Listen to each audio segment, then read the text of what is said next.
new compositions, and we get a look at that on new maps today. And we're going to be seeing that on Breeze. It's time for Match Start presented by Samsung OLED here. Pistol round about to go underway. And for me, I just want to keep our eyes on what exactly Neon is going to be able to do in the server. It was an absolute beast in Leviatan's opener. And this time, he's going to be able to explore the middle side of the map on his own. Yeah, I love how much agency playing that Chamber gives to Neon. Such a talented player coming into this roster. If you look at all of these guys, you can see those moments from them, and I think they've shined with the new compositions. Sato especially had a great first week as well on the Neon. On the other side of things, of course, BabyBay too, putting up some big numbers in that match versus MIBR, and that's where LEV are headed. And playing the Vise instead of the Chamber. I'm interested to see how effective this stall utility will be, especially with only a solo duelist comp from Leviatan. But has some support with an Astra Star already placed on the ground, and now Leviatan making a go at things here. Sato going right down the middle, BabyBay on the other corner, and he tracks it somehow. Nice shot to finish it off. That'll be the first kill for G2, and another on the fadeaway. BabyBay already putting on a clinic for G2 as the rest of the squad slowly makes their way in. It is not comfortable for Leviatan just yet. That spike has yet to be planted, but King spotted a shoulder, and now might have enough coverage to go for it. Spike waiting for it too as G2 take their time. A dart to reveal. And now these shots just not quite connecting. Leviatan getting pushed further and further away from the spike as King gets in front of it, only to be quickly shut down. G2 making this one look all too easy to start things off. I think the best way to sum up G2's composition since they've started playing this double smokes with the Harbor, playing the Vice every map, it is suffocating. There's so much utility to drown you out. That shot's just ridiculous from BabyBay, spamming through the smoke. Even the earlier one was nice too. Turning his own flash, getting that pick. See him rubbing his hands together. He knows what he just did. In a lot of ways, he felt like the missing piece of that run to 4th place in Bangkok. He wasn't horrible by any means, but he performed below his level he showed in Americas. And looking at this team to win another Americas title, to go to London, I think he was the key players to turn it around, to find his key performance again. And even in that loss, like you mentioned, he was good there, and it's good to see him starting hot here as well. I think you might have gotten the wrong city on that one, Mimi. What did I say? He was a caster back when they were Bangkok. Did I say Bangkok? You said Bangkok. It's all good. He's doing good work at this time around, though. Another 2 quick kills. Bangkok is the Santiago of Thailand. A lot of people are saying this. Yeah, in some ways, I suppose. That's another kill through a wall or a smoke for G2. Getting a whole lot of those to start off this match, and Neon's gonna try to just dodge on away from things, but this round is cooked. Yeah, we've seen 2 rounds where Lev has tried to just go for hard sight. It doesn't matter too much this one with the lesser buy, but I think the sauce in this game is going to come from focusing a little more on mid control. You look at G2's comp, and they have so much global stall utility. We've been in a meta where there's not a lot of hard stall, where everyone's playing double duelists, where you can hit sites to your heart's content. But think about this composition. You have cross-map Thorns lineups that can be stalling on either side. You have the global Astra utility that can be a smoke, that can be a pull, and if you end up misfortunate enough to go to Harbor site, that's even more that is suffocating you out. So for Leviatan, well, it was the speed and the pace that won them their last match. I think they have to find a bit more balance and work into mid to find success in this one. Yeah, so far they've seen BabyBay on different sites with that Vise. This time, eyeing up mid. As previously mentioned, Giacomo pinged out every single time by the Sova Dart. It seems like G2 might have some ideas here to fight back in. My eyes are on Valen, still hanging out up in Nest in case that drone were to tag a player. He could have looked for the spam. This comp from G2 is very good at giving space and then re-fighting with the Harbor utility. Shots exchanged here around double doors. It's a good look from Lev to challenge into mid because all that Vise utility is just battering down out of A main. So step 1 is good. They've gotten mid control, but I'm looking to see that next step now, which is finding the Vice site and either baiting out that wall and re-hitting or avoiding it entirely. Maybe Spike even getting a little bit freaky. Stepping by tunnel while the rest of the team makes some noise outside double doors. BabyBay has support of Trent over on yellow. But Leviatan are really just trying to sell this one for the time being as Spike moves in. Closing down through the smoke, and even though Jaw was waiting for it, it doesn't matter. Quick on the flick. Spike will find that kill 30 seconds as left. Leviatan continue to move into the A site. Really playing both fronts right now, and it's working to perfection. No one looking at Sato, so he gets a kill and a little bit extra, and Valen Spike planted. somehow has to try and wrangle this round back G2's way. The flank coming in now as well. One Should be the enemy checkmate. remaining. Yeah, it won't be easy. Now Valen out of the equation, and just a Sheriff in Leaf's hands, so Leviatan have a flawless round after some creative play through mid. Yeah, I'm really shocked that Spike gets that kill. That he worked towards the B side of the map. Wasn't even having the correct crosshair placement, but just hits this nasty flick. And then opens up the door for LEV. I do think that's the right approach though. You take mid control, you push and pull a little, try and find that weaker side, and then you finally execute with the force of this comp with the Neon in it. So G2, after seeing that deliberate play through mid, instantly say, Giacomo, pick up that operator, Yep. what can you give us? And he will be playing towards middle. At least Down with this into elbow. push. Is that a pullback? It is, and they're out in the open. Leaf, good for 2, but taken down on the retreat. And those are two of the best players to kill here. No Aster util, no Vice util. Hitting his sight just became so much easier. Map control just completely gone for G2, so they step right back in. And blows is down. That's the spike. Down B. Neon steps away from the dart. One enemy And right remaining. back in, he's gone as well. His choice to go back into the fight once again pays off big time for G2. King was playing back containing. And now has to play a 1v3 where he's trapped. Off watching him from spawn. That's an easy cleanup for G2. There. That was a tough position to play from as Yeah. well. You had highlighted how they'd lost that stall utility on B. That's also their information utility as well. So they have to go for this sort of 50-50 idea, and it works beautifully. And it kind of becomes this trade-off. When you're playing a comp like this that has such good stall, enemy remaining. you know your opponents will expect that and try and exploit boys. your weakness towards Good mid. shit. So you're almost forced to go back in and find those refights. Really nice timing from G2, and I think LEV will want that one back with some of the solo swings. Now that last kill did reveal there is an op in play. So Leviatan wasting no time at all. Here comes Sato, an ultimate into backside 2. Duelist down. The Omen ult canceled out. Everyone on Leviatan is trying to retreat with the TPs.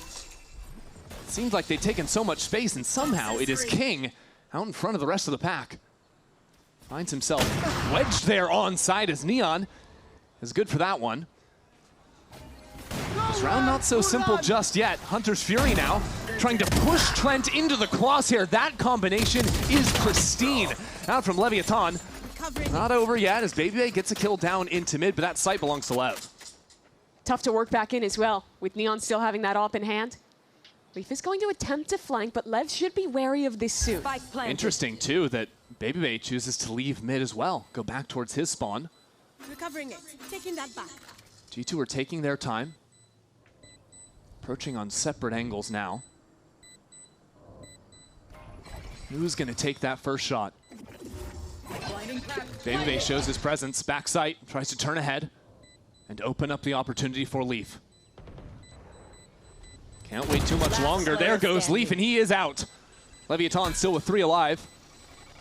Should be easy enough for them to fall on out of the site, play for time, and Baby can't even get the shot on the retreat. That was some nice tempo adjustments after the initial play there from Lev. Yeah, it was interesting though, because the first play did not go their way at all. We saw that really fast dive into the site from Sato get almost immediately punished. I think the factor there was the harbor utility that slowed everyone else down, meant that no one could actually scale with him. But this was the critical piece of the round. enemy King remaining. slipping through in the chaos of those smokes, getting into a position G2 didn't really expect, and converting it with that 2K. He's been such an impressive player for pretty much all of his career. Almost always gets a little overshadowed by someone else on his team, be it Aspas or be it one of these youngsters like Sato or Neon. Oh yeah. But you gotta say he's one of the most consistent players in Americas. Yeah, I feel like when you talk about who are some of the best shooting smokes players in Americas, at least last year, my eyes would have been on probably you're talking about King, or you're talking about Valen on the Yeah. other side of things, always putting up the big numbers. So interesting to see Valen playing that harbor every map now, too. You lose some of your agency to make plays. You have to spend a lot of time working that utility. It's certainly an interesting read. Yeah, on defense too, it's a little bit harder to support your teammates with the wall to stall things out.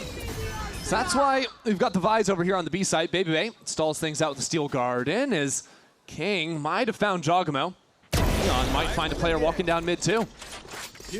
Yeah, I think Baby Bay wanted to give a chance for his teammates in mid to fight a pick as they retreated from that, but doesn't work out. Leaf falls, and now Lev look to regroup and hit back into B. Good news for G2, I suppose, is that the one rifle that was carried over from the last round is hanging out on this side, Baby Bay! Down B. Where did that come from? 2 shots, 2 kills. Now Trent switches over to the drone. Leviatan still advancing into this site. They know they have the weaponry, but they're getting touched up by some utility.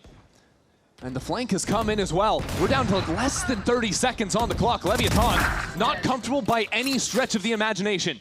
Baby Bay still lodged into backside, and Valen gets that kill. That's the spike out into the open. We're down to 15 seconds.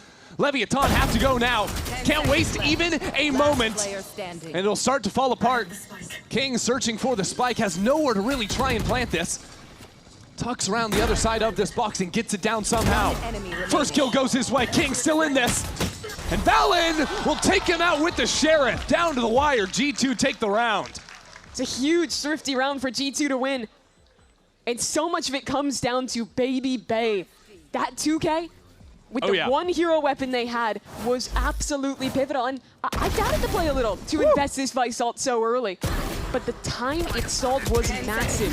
Knowing that players had walked into A main, had walked into mid, Lev had no choice but to recommit into the stacked site with the rifle. They didn't give themselves an option. And look at that smile. Baby Bay feeling good there. Valen as well. Both of them riding on 7 kills, stepping into the 7th round. That does feel a little like kickoff Lev, losing that round. You want to play? Let's Too early play. to get too worried. Util setup, trying something new after that elbow fight a few rounds ago. Now that smoke blocks away Jaw's operator. Love to see Jaw always switch over to that shorty in the secondary. Yeah. Oh no. Just on the other side. Oh no. Not too much longer on this smoke left. And now Sato's been revealed. Jogamo back to the line, spots his mark and takes it out too. Down mid. And I love this look. Condition that you're giving mid control, show nothing early. Right find that on refight. the other side. Another going. bubble, and Neon just turns on a dime, takes out Valen. Valen will want that shot back, and we're tied up at 4. 50 seconds. Stall util is still up on both sides of the map. And look how spread Leviatan are as well. Everyone's on an island. Same for G2. It's a game of individuals right now. But they'll look back towards B. Asterwall, that's going to buy even more time and a pocket for Leaf to play in. That's interesting. Leaf just looking to stall out, and he can hear everything on the right-hand side of this wall. No spike is going to be there. Oh, they don't know. Oh dear. The clear, and there he goes! Spike knew exactly what was up. Not to be fooled. Trent almost taken down through the smoke as well. Lev navigate down to low time again, but this time it pays off beautifully. Spike is actually killed by the shock dart. That creates some chaos. And down into mid. There's no way you're ready for Spike on this corner. Baby Bay was ready for the clear. Trent might have spotted him. Now Trent pinched a little bit between 2. Holds for a moment. One enemy remaining. Oh, what else have you in the tank, Trent? He waits. He waits. This time he's looking for the half. Holds his nerve. Barely flinching, back on and off again. Trent is unleashed. That is disgusting out of Trent. Breaks up the crossfire. 2 clean kills for his Red Bull clutch. That was pretty. And I thought the pivotal moment of that round was going to be the tuck in the Astra wall. That double take to go back in and clear from Spike. Hello. How are you today? And goodbye. But wow, did he play this well. He was a little overcommitted on that jiggle from Sato. Yeah, it's crazy that he gets Immediately punished. back on here and then still pulls off. Spike just couldn't connect that first bullet. Hurts for Spike. And after a passive mid-hold, G2 go aggressive. Whoa, This time, whoa, so whoa, does Sato. Sato! Hello. He's out of there somehow! Wait, he's back in! Sato playing on a knife's edge. At the same time, there's an Omen that's teleported backside. This is a fake hit towards A, while the rest of Leviathan have navigated on to B. This round, just 20 seconds in, completely LEV is blown in up. main. With a shotgun, no less. He might have wished he still had the judge in hand. Let's take a breather, because G2 needs some time to reset here, you'd have to imagine. The map state is just insane. Whew. Sato is still bottom mid. Yeah, my lurking Neon. And he sees the barrel. Go, go, Not gonna let you get away with that one. I have really liked both of these pace change rounds from LEV. Saw it earlier in the half after that really slow round that they nearly lost on time. End up just popping a hit, win that one here as well. It Looks seems great. like the slow rounds are making me a little bit nervous for LEV. Sure. Granted, they've also lost them, so it just looks worse on paper, but it always feels like they're getting down to the wire and a spike planter is like going down by spam, by a piece of utility, something like this. Whereas the fast rounds, Sato's a little more unleashed. Yeah, the key to note, though, is that they aren't just bashing their head into sights like they were in those very first few rounds that they were losing. Instead, it's almost always fast looks into mid, where the Neon is trying to commit either towards A-Link or go up towards B and look for a pick early there before they then reset and make a decision. Exactly. It's still playing the map, and that is something that's not super easy to do, but I think something that you can exploit when you're playing the attack side of Breeze. That's such a huge round. Look at the money for G2. Just a couple of hero weapons. Gotta go. But they did win the last round, where they only had hero guns. That time it was Baby Bay. This time, Jaw and Trent. The clutch, and Jaw's good for the first. Now the lurk out of the equation. Leviathan move into the site. Let's listen in and hear Leviathan's comms. Vou passar, tem parede ainda aqui. Vai cair agora. Passei. Vou só clicar, vou deixar o King pegar pai também. também. Não, só precisa você plantar. Calma. Tá paredada. Plantei aberto. Pegada, vai anotar. Vem pra esquerda. Tô começando a jogar DD, guys. Tomei ult. Liga a parede. Tô dando a volta também. Ele me viu meio. Aumenta a TV. Vai comer aqui. Vai cheparé. Sneak, brother. Mais um comprou. 80 do Sova. Abre direito, King. Não tá Tô meio pronto, tô pronto. 2. Apagou? 80 do Sova, tem veneno. Last player standing. 80 do Sova.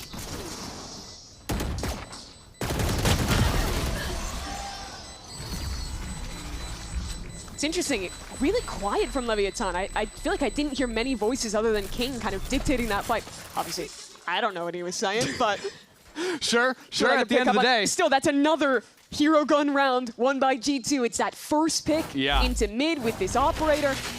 And then this great shot onto Sato, who's trying his best to dance away from it with the Hunter's Fury. Man, ends up being the 3K for Jaw, right? With the shorty, no less. It's a full house between the two players that had guns at the end of the day.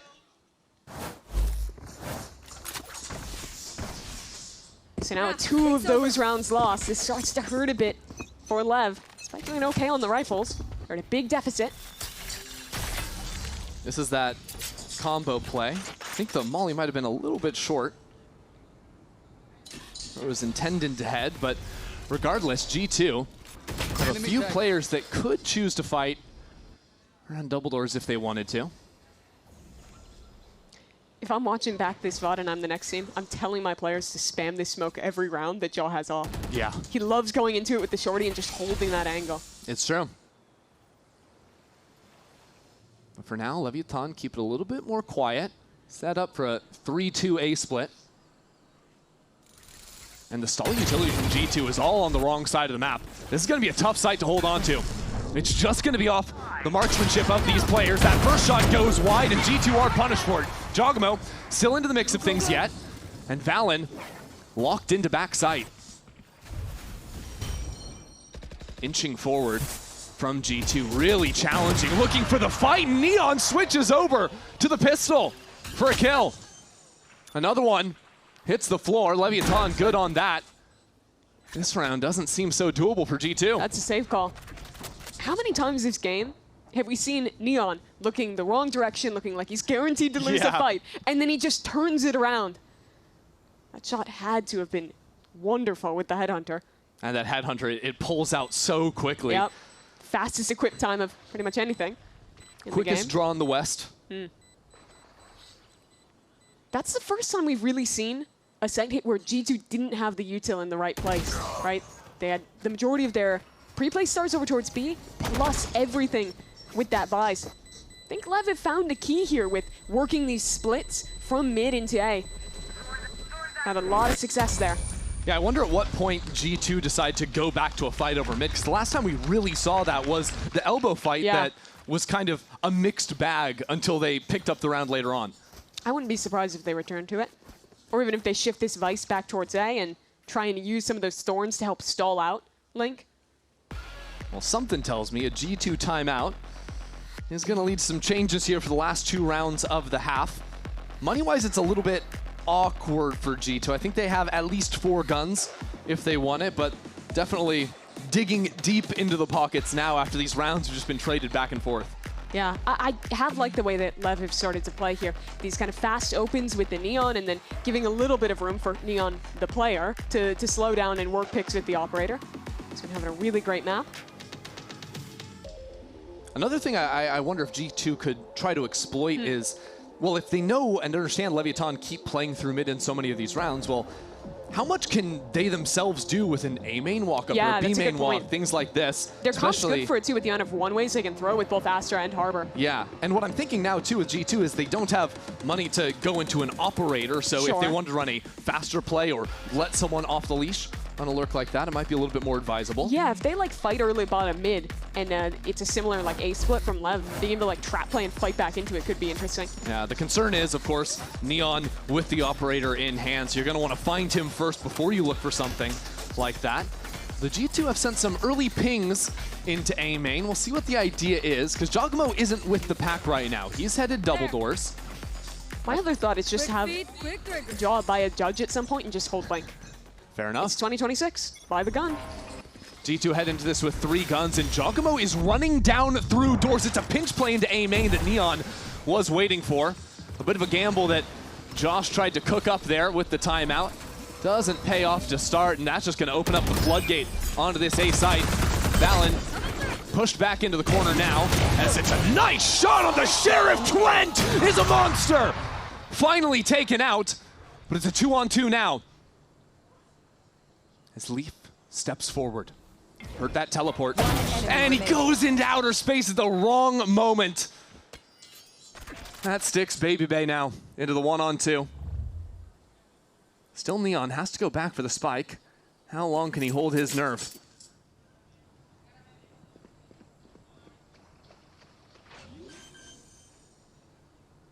Wow, it's a hard read from Lev. A double hold onto the smoke after faking the plant. And eventually Baby Bay bit up that leash.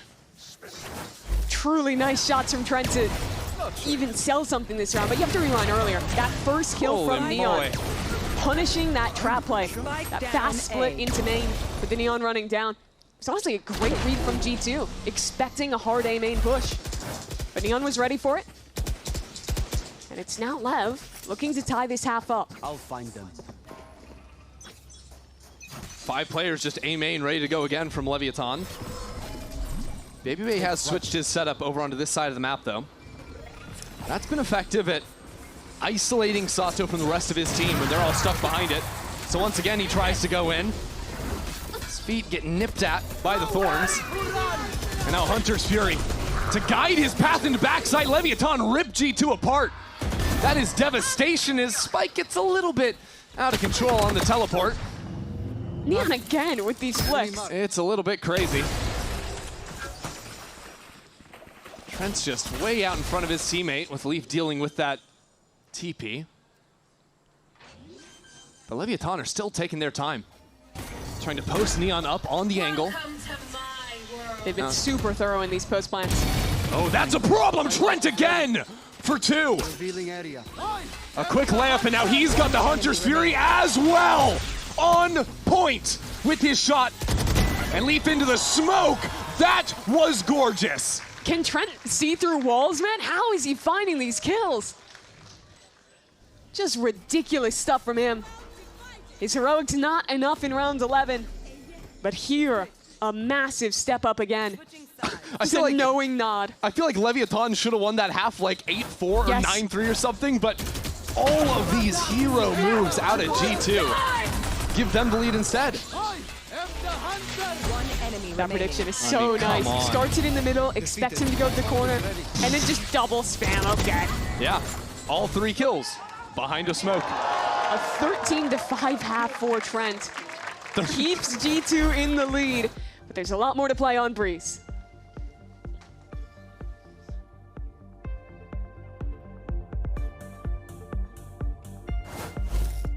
We got this old mattress Waterbed. and the receipt. How about you beat it with a better deal on one of these fresh setups?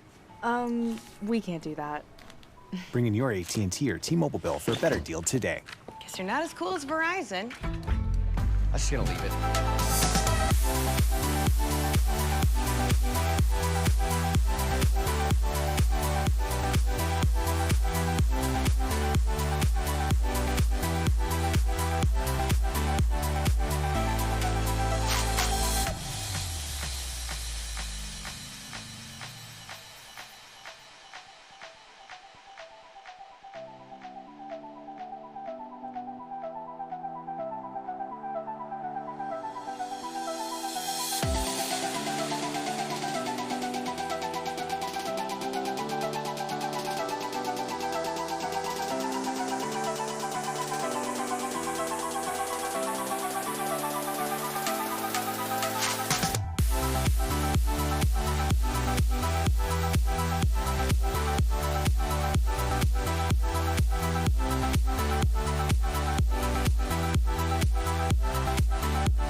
Welcome back. We are heading into the second half here of Breeze, and I hope everyone's necks are okay because I was getting whiplash with how those rounds are snapping back and forth off some G2 heroics. Yeah, they won 2 rounds with the hero weapons, the spam kills at the end from Leaf, and make this half look a hell of a lot better than I think it should have.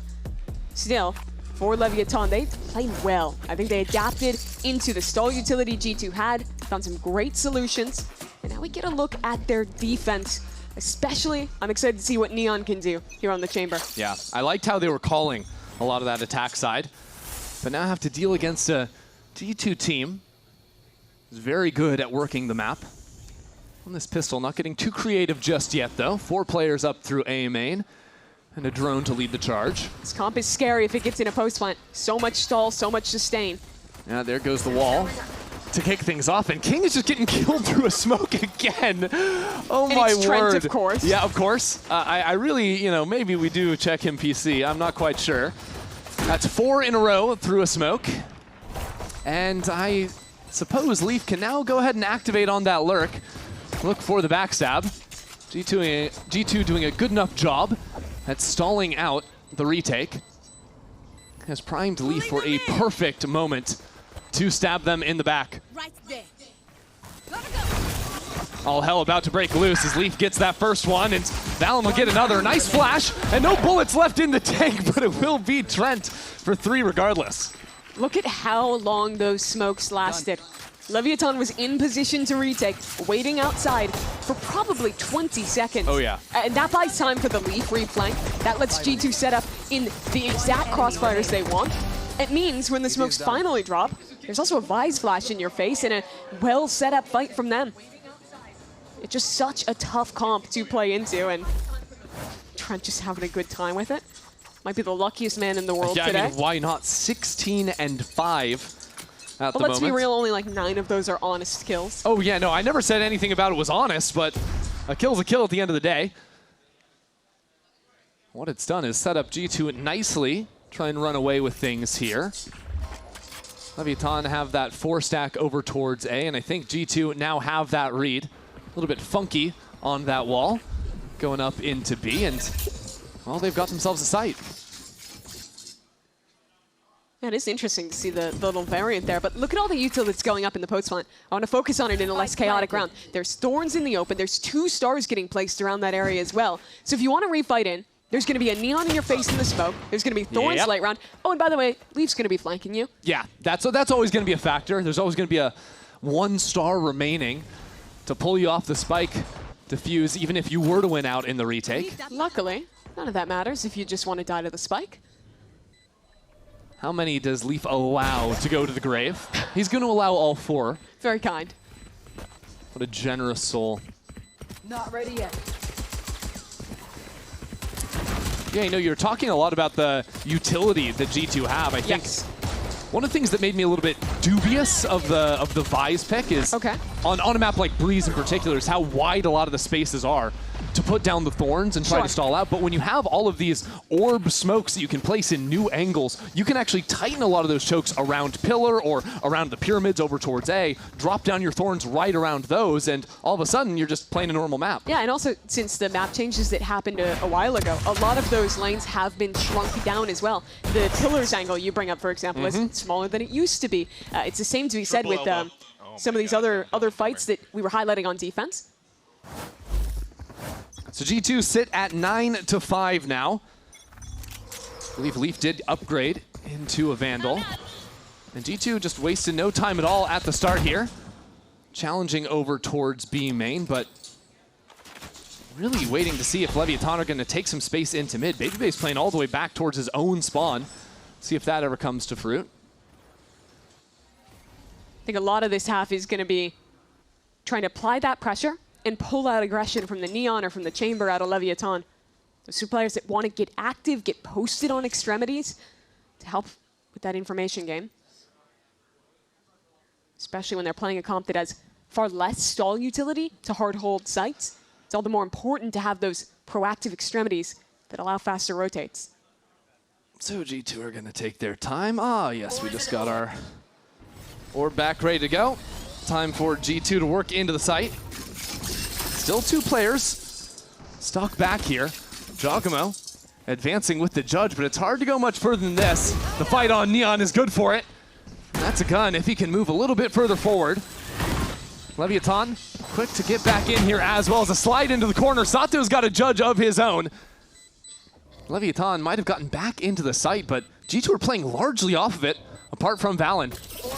With the offside players, time is ticking. Ooh, Valen pushed back into the corner. Now peeled against. As a dart should come out. Stop this plant for a moment. Babybay good on that shot. Leviatan need to get onto the spike, and I'm not sure if G2 can stop the defuse. They manage it. And now Spike taken down before he has a chance to get back on. That is a bonus round secured for G2. When you slow down and play retake against this comp, it gets brutal.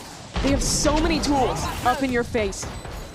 Even looking back to the execute, how many players were on this site? There was 2 in position, 2 on a fast rotation, but no one could fight because of the pure amount of smokes. And the only avenue they had to approach was held by a judge. Yeah. And as you're waiting for these smokes to go down, everyone gets to retreat, everyone gets to set up for the post plant, and welcome back to 2024 Valorant. It's a good time. G2 thriving in that. But Leviatan find themselves in a tough situation. You know, for as good as the first half felt like it was going for them, they never even had to call a timeout because even though they were losing rounds, it seemed like they were almost always in a lot of winning positions. They're now actually having to call their first time out of the game when G2 are on the brink of winning it all. Yeah. Bit of stress showing on Owner's face as he tries to figure this game out. I think a lot of it has to come down to being proactive in fighting ahead of this utility. If you're playing back, if you're playing retakes, I think that's a losing game. Unfortunately for Leviatan, I think one of the big consequences of just getting shut out at the start here and Neon not finding a lot of kills is that we don't have the money to buy up into an operator early. We don't have that ult online either. And the other problem is, say, you do want to fight ahead and play proactive. You're playing against Harbor Buys. So when you pick your side, if you pick going back, if you pick going forward, you do not get a choice to change. You cannot get a pick and retreat because all of that utility will lock you into your decision.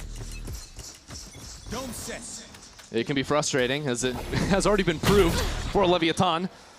Now without much to spend, Neon, Headhunter in hand, will teleport away, and some good damage layered down. Let's see how G2 keep it calm on this anti-eco. Viper smoked. Oh, the paranoia. Tag, he has to fall. Just run. Going through. I smoked. He full gave. He's solo. Look back side though. Knock. Dart. Right. In sucked. Keep beat out. Gun down, Dre.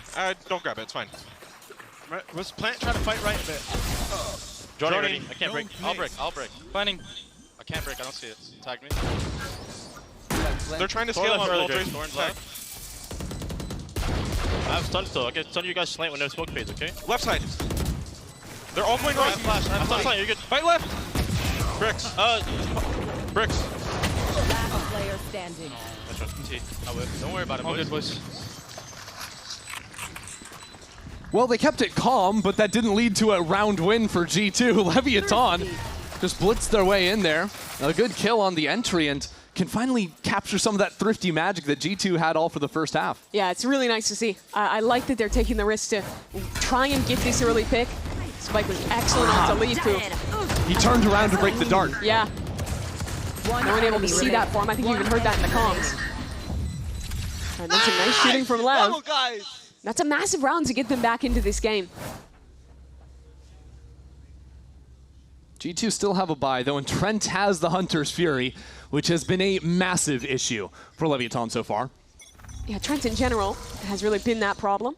As Neon posts up here. Gonna need someone to break this drone for him. That should be doable. King supports it, as now that ultimate unleashed.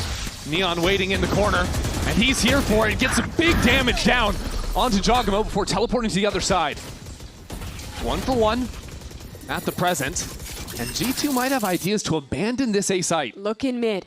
Leaf has been holding here, and there's a re-clear from Lev. Whoa, Sato going quick on that one. He didn't see Leaf. No, he didn't. And now there's some reinforcements, and no one's even looking at Leaf. My ult's ready. 1 kill, and instantly cuts noise. Need that back. Some doubt creeping into Spike's mind. Could they be up through double doors yet? There's a tripwire there for the time being. I like that from him. Take the risk, swing through and get the info. But still, there's 2 options. Did they double back B, or are they double backing into A? And Spike's gonna be a little bit too slow to pinch back into A. There's even a wall blocking him off. He reads it wrong, goes towards B. So Neon is all on his own.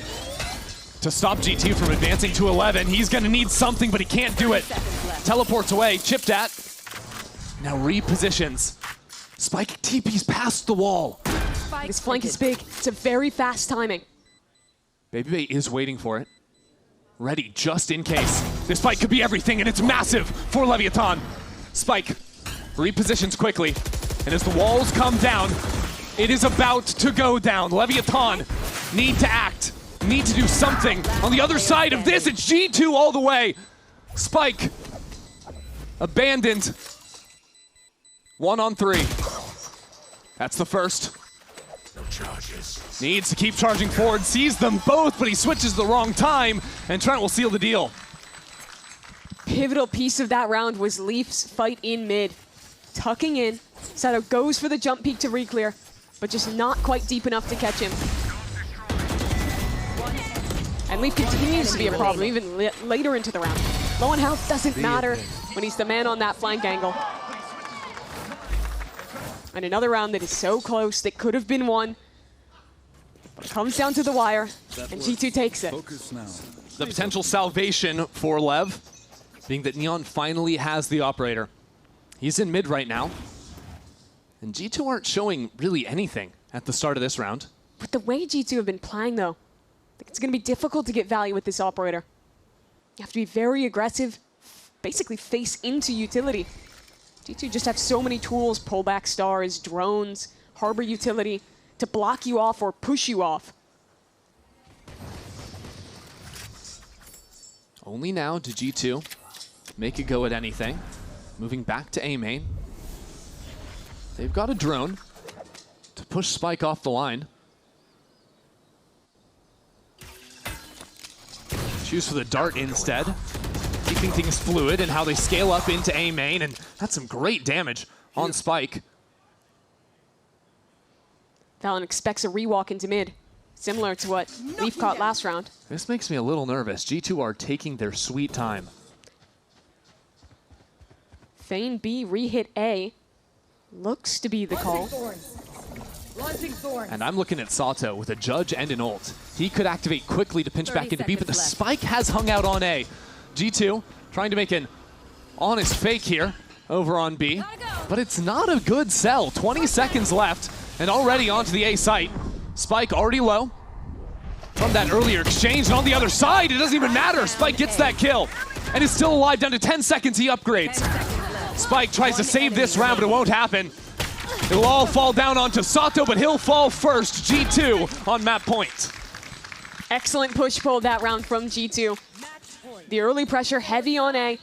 And while that late fake didn't sell any rotations off of A, it kept those players on the side of B. And, well, it got real sketchy with the time. These kills on the rotate back, catching those players from B.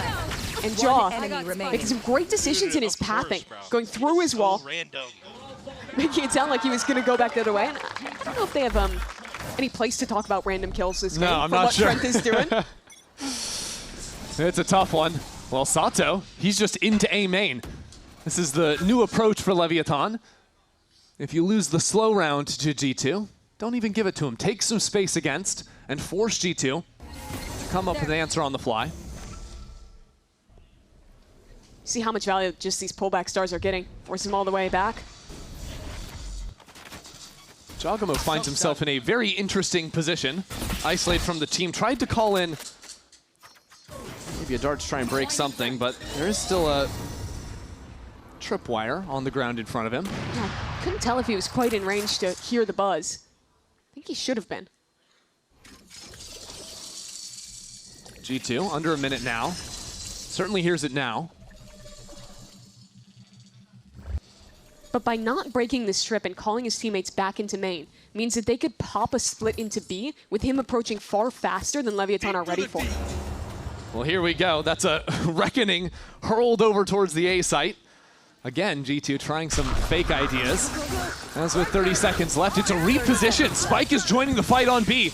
It's a 3-stack for Leviathan now. 25 seconds left to go, and his support is necessary to keep things together. G2 now completely stalled out in the choke, really trying to force their way through, and Trent will lay down the pathway. As Neon pulls the tour de force out from his back pocket. He is shut down by an operator on the other side. G2 set up into the post. BabyBay's operator on full display, leaves marksmanship as well. Absolutely perfect, and Trent, from beginning to middle to end, has been a superstar here today. 13-6 map 1. Tool on this map, especially on defense, to stall, and it's also just a really comfortable role for Jaw. I'm of the opinion that you can play Neon, you can play Raze on this map. Both are completely fine, and if that's what he prefers, that's great. And while you're trading off having the fast rotates on defense, trading off the relay bolt, getting the nade, getting the Roomba for an extra piece of util, those are all reasonable trades to make. Yeah, all still very powerful tools. Interesting to see what the priorities are from G2. Have a very different read on the meta than a lot of our other squads, but Leviathan as well. This will be the third time Sato is locking in the Phoenix. Played it in both of the maps Leviathan had last week. We got orb number 1. Hey, we're off to the races. Heavy setup, at least early, from G2 over towards mid. Now they've gone back. That Roomba in question already re-clearing A. Yeah, Leviathan keeping it quiet. This is a nice refight setup. Off the jiggle, they can flash, seize nade, and then triple swing in. And we'll see if Jogamo actually gets into position. He's playing all the way down in vents right now. Not fully getting ready for that fight. Yeah, you saw him throw the nade there, but the smoke blocking off his teammates means that he can't actually commit to fighting up without risking fighting into multiple in vent. So Leviathan are actually back into B main. Not going for the full Phoenix farm. But the problem is there is a Vise wall right here in the choke point. With it being a pistol, though, means no thorns, and that makes it so much easier to get through. Oh no! 3 of us got stuck behind it, so Spike the only one into the site. Not a big problem, though, because G2 are focusing all of their attention on re-clearing out mid. Luckily for King, he hasn't actually stepped back in there, so it's just going to be a 5-on-5 in the post. He's so deep, though, that the late back stab will still be a factor.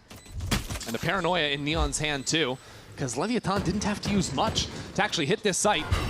The wall carves up this site into nice little bite-sized pieces that Spike has slipped right into. Spots the first player, but he made noise on that rope, and Alan just cleans his head off. A little bit surprising. The wall means no one was there to trade, and now an advantage. As it comes down, though, these fights about to break out. Neon into the thick of things, but Baby Bay is there with steady hands. G2 clean up shop nicely. King just never really a factor into this round. The orb provides all the protection G2 need to stick to defuse, and Valen will find 3 kills and the round. I think Harbor's biggest advantage, before the change, after the change, is that he's kind of freaky to play against. Like, it's so weird. Look at this wall they throw. How often are you thinking about what crossfires you need to set up when those are the smokes? Best example is Spike in Hell. Normally that's a good position where you have pillar players ready to swing out. Even if there's a smoke, they can fight through and help you. With Harbor, with the slow, with the weird wall, you can't do that. And then even later on, the Cove makes it so tough to deal with them, just putting that pressure of sticking. You might think, oh, Viper could do similar-ish things with the wall, but even then, you have that notice as a defender when you see that wall come down pre-round or mid-round to figure out how to adjust. It's a very different thing. Always a straight line, and it's a little easier to disrespect a Viper wall without that slow. Well, Leviatan are quite lucky there were no paint shells coming at them, because that was 4 players seized up by the tether. Very passive hold in mid from G2 this time. With the change to Harbor, now having that more active piece of utility with the Whirlpool, can throw that off contact up towards Heaven and kind of use that as a trap play back in. Couple Spectres for G2. Baby Bay's got one. Oh, there goes all his health. Oh dear. Those thorns do some damage. They can pack a punch, and so can the rest of G2. As Leviatan are all sent to their untimely demise. Neon the only one to find a kill, and gonna be nothing left after that. Clean from G2. It's interesting that Leviatan decided to pick this map into G2, and that they did go with this composition. I think if I was considering how do I beat Vise, how do I beat Harbor, the first place my mind would go to would be a double dive composition. Think something like the Raised Jet. You could even play the G2 Neon had to Way face off against. Yeah, exactly. Exactly the comp that they were playing into. Because you can get over the thorns, you can get past the wall, your Omen is a 3rd dive. But looking at Lev's comp, despite playing 2 duelists, they only have 1 dive character that can actually disrespect the Vise, and that's Omen. Well, he uses that teleport dive to get up early, and now the tether combo, but the nades are a little bit too deep. G2 unable to capitalize off of that play, but you can see the makings of how strong that duo can be. Stall util's good. Ouch. Sato, right to the chest. Take it down to 12. Luckily for him, he can heal up in the corner. Lev just looking for a re-hit back into B. A little bit tough, though. G2 have 3 players here, and Trent, again on this Sheriff, has been a beast. He's having a match. So where do you go from here? Your dive is dead. No Neon to play with. And you didn't ever have map control in mid or on the A extremity. And G2 can stall out mid for forever with the... They can place down. King's trying to make a go of something here. But he hasn't found anything just yet, and the time is starting to be eaten away at. There's that flash through, gets a good catch onto Trent and Jaw. Forces Valen to fall into the site. Has some protection by the Cove, but King is closing in. Finds a great timing, but whips on the shot. Valen just slithers back up the rope, no problem. It's 15 seconds left on the clock. Neon again quick on the adjustments. Carries it over from his performance on Breeze. With another kill into the round, it's a one-on-one for Baby Bay. Ring around the rosy, but blows. Has a read. Baby Bay has absolutely no idea. What a movement. Blows clutches up for the round. Really nicely played by Blows there. Reading that he stays new box, repositioning into that off angle. And a big round that it's a tough sell to see Lev winning. That initial volley of stall and then the kill Trent gets as well. It should have been wraps. They had no other space on the map. They were forced to hit into this stacked B site.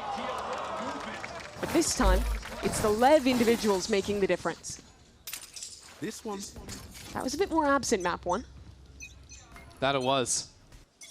What it's allowed Lev now is, well, Sato's got that ultimate, some good work, some fight up into mid too. Leviatan really changing the pace here. This has been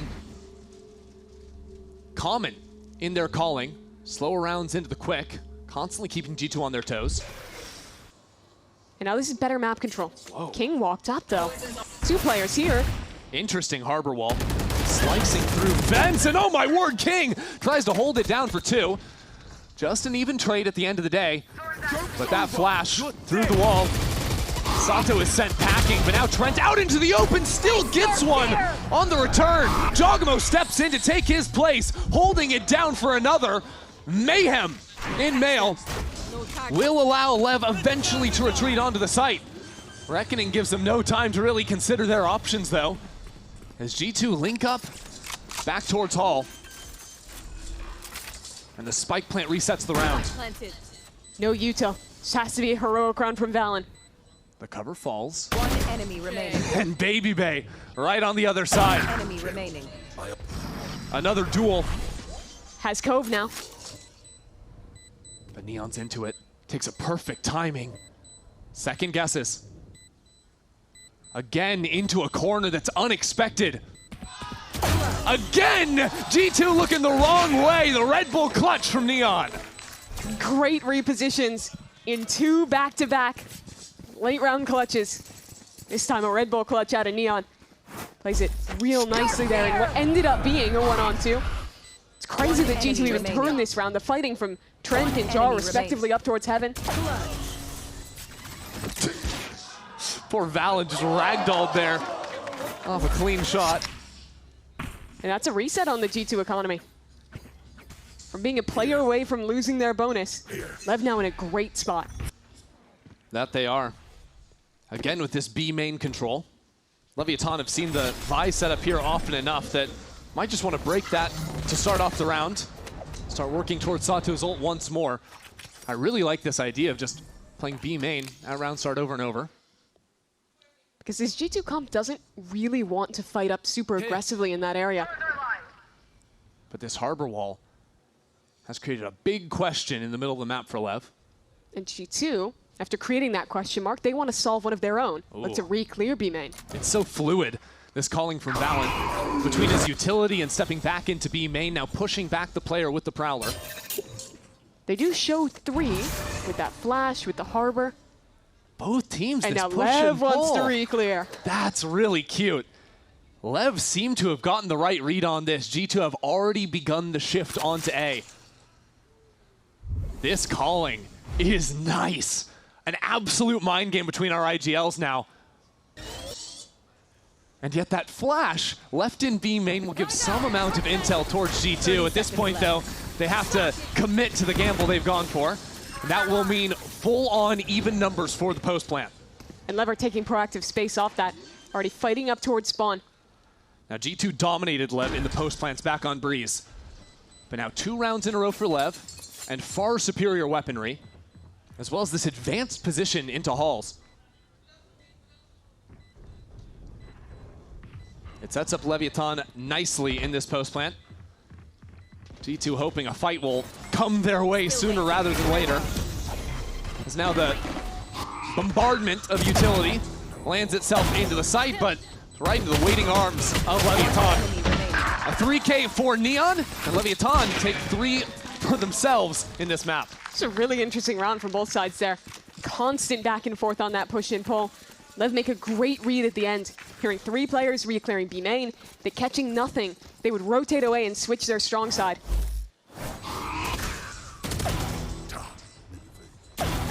Even the decision to fight deep in this post line as well. I think that's how you have to play against Harbor. You have to give that bit of respect even on an anti-eco. That if you're playing back, if you're behind the Harbor utility, they can win with pretty much any guns.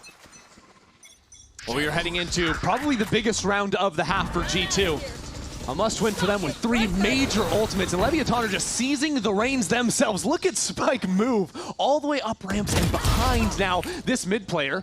1-for-1 with Trent ultimately falling. And Spike says, give me that gun, as this round comes to a crawl. Bring them down. Another nice change of pace from Leviatan. But now they slow down with this embed.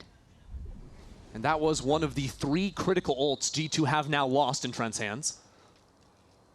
Where did LEV want to finish this round? They have a player posted B main, but they still don't really know what's going on that side of the map. I like the places G2 have found themselves into. When you're down a player and have no mid control, doubling up over on B, hold on to some heaven control, and also 2 players in ramp. Makes it hard for Leviathan to find a clean pathway in. Still, the longer this clock ticks, the more dangerous the ultimates become from G2. Exactly, Baby and Jaw, they've got him right here. A showstopper at the ready, and a nice shot. Not a bullet wasted. And there's the showstopper. Combos off the util from afar. G2 win on both fronts with this setup as the rocket just grazes the hair off of Neon's head. Neon does have the ultimate to reposition. If he gets the chance later in the round with 12 seconds left to go, that's going to be the call into backside B. There's still 2 players here. Baby rips the ultimate, and Jogamo gets the kill on top of that too. So a spike likely to be planted, but this round is wraps. G2 will take it. G2 were so aware that round of what space they had dropped and how exactly they needed to hold it. LEV was waiting, looking for G2 to want to re-clear, to do something proactive. But with their ultimates, playing the time was exactly to their advantage. That angle is just gross, and off losing a teammate, well, Spike's gonna react the other side, and G2 disciplined enough to be there to punish that as well. Feels like this match, G2 is forcing LEV's attack sides to fall back into some of the pitfalls of kickoff, of playing too slow, of not giving themselves options in the late round, of waiting for their opponent to make a play, and when they never get that, struggling to be the one to take the initiative. I think it can be a tough stylistic matchup for Leviathan as well, because G2 is one of those teams that on defense can definitely hit the brakes and play these types of rounds where they give very limited information. It chokes you out from the time. Interesting to see Leviathan trying to rip this hit now. Oh man, nearly taken out Spike there. Trent flashed up, drops into the site. Another flash, it doesn't matter. Trent just keeps getting kills on players he can't even see. It is ridiculous. And yet, players on opposite sides, it's all sorts of confusing. Neon finds himself in hell, only to quickly fall. This wall has created infinite amounts of chaos. Again, Leviathan shooting at the backs of G2's heads. And for the one-on-one, it'll be King to fall. G2 take back-to-back. Baby takes down his twin to end the most chaotic round of this game so far. But I think what's really injecting the chaos is this Harbor. Watch again how this wall breaks him up. Phoenix fights ahead, but because of the slow, no one else is with them. And then you look again later in this round, and, well, that player tucked below has a great position. Couldn't actually trade with his team until the wall falls. Such a good tool to disrupt the way your opponent wants to fight. Yeah, it divides them up, and then as long as you're playing good fundamentals, good spacing when you come back in, which is, hey, that's something G2 is always going to have locked down, it pays off nicely. So, it will be Leviathan calling the timeout now after losing 2 in a row.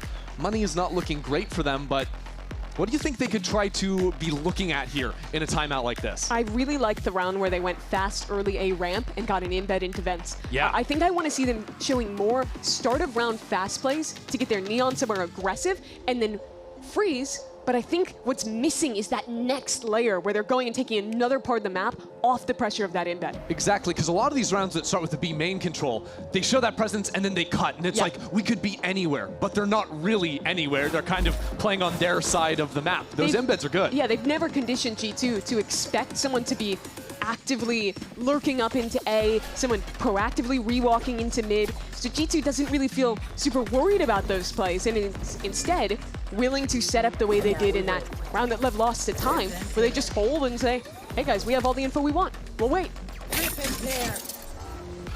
Leviathan, only some scraps in the inventory this time around, so we'll see what the idea is. Paranoia is set up for a quick mail dive. Yeah, I love that start. Here we go.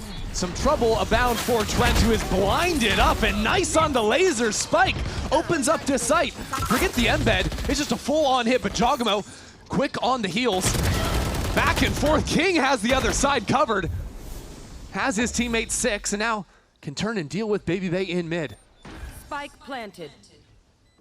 7 bullets in the chamber. Nice from Baby Bay. That flash in his eyes brings the lead down into a 1-on-3.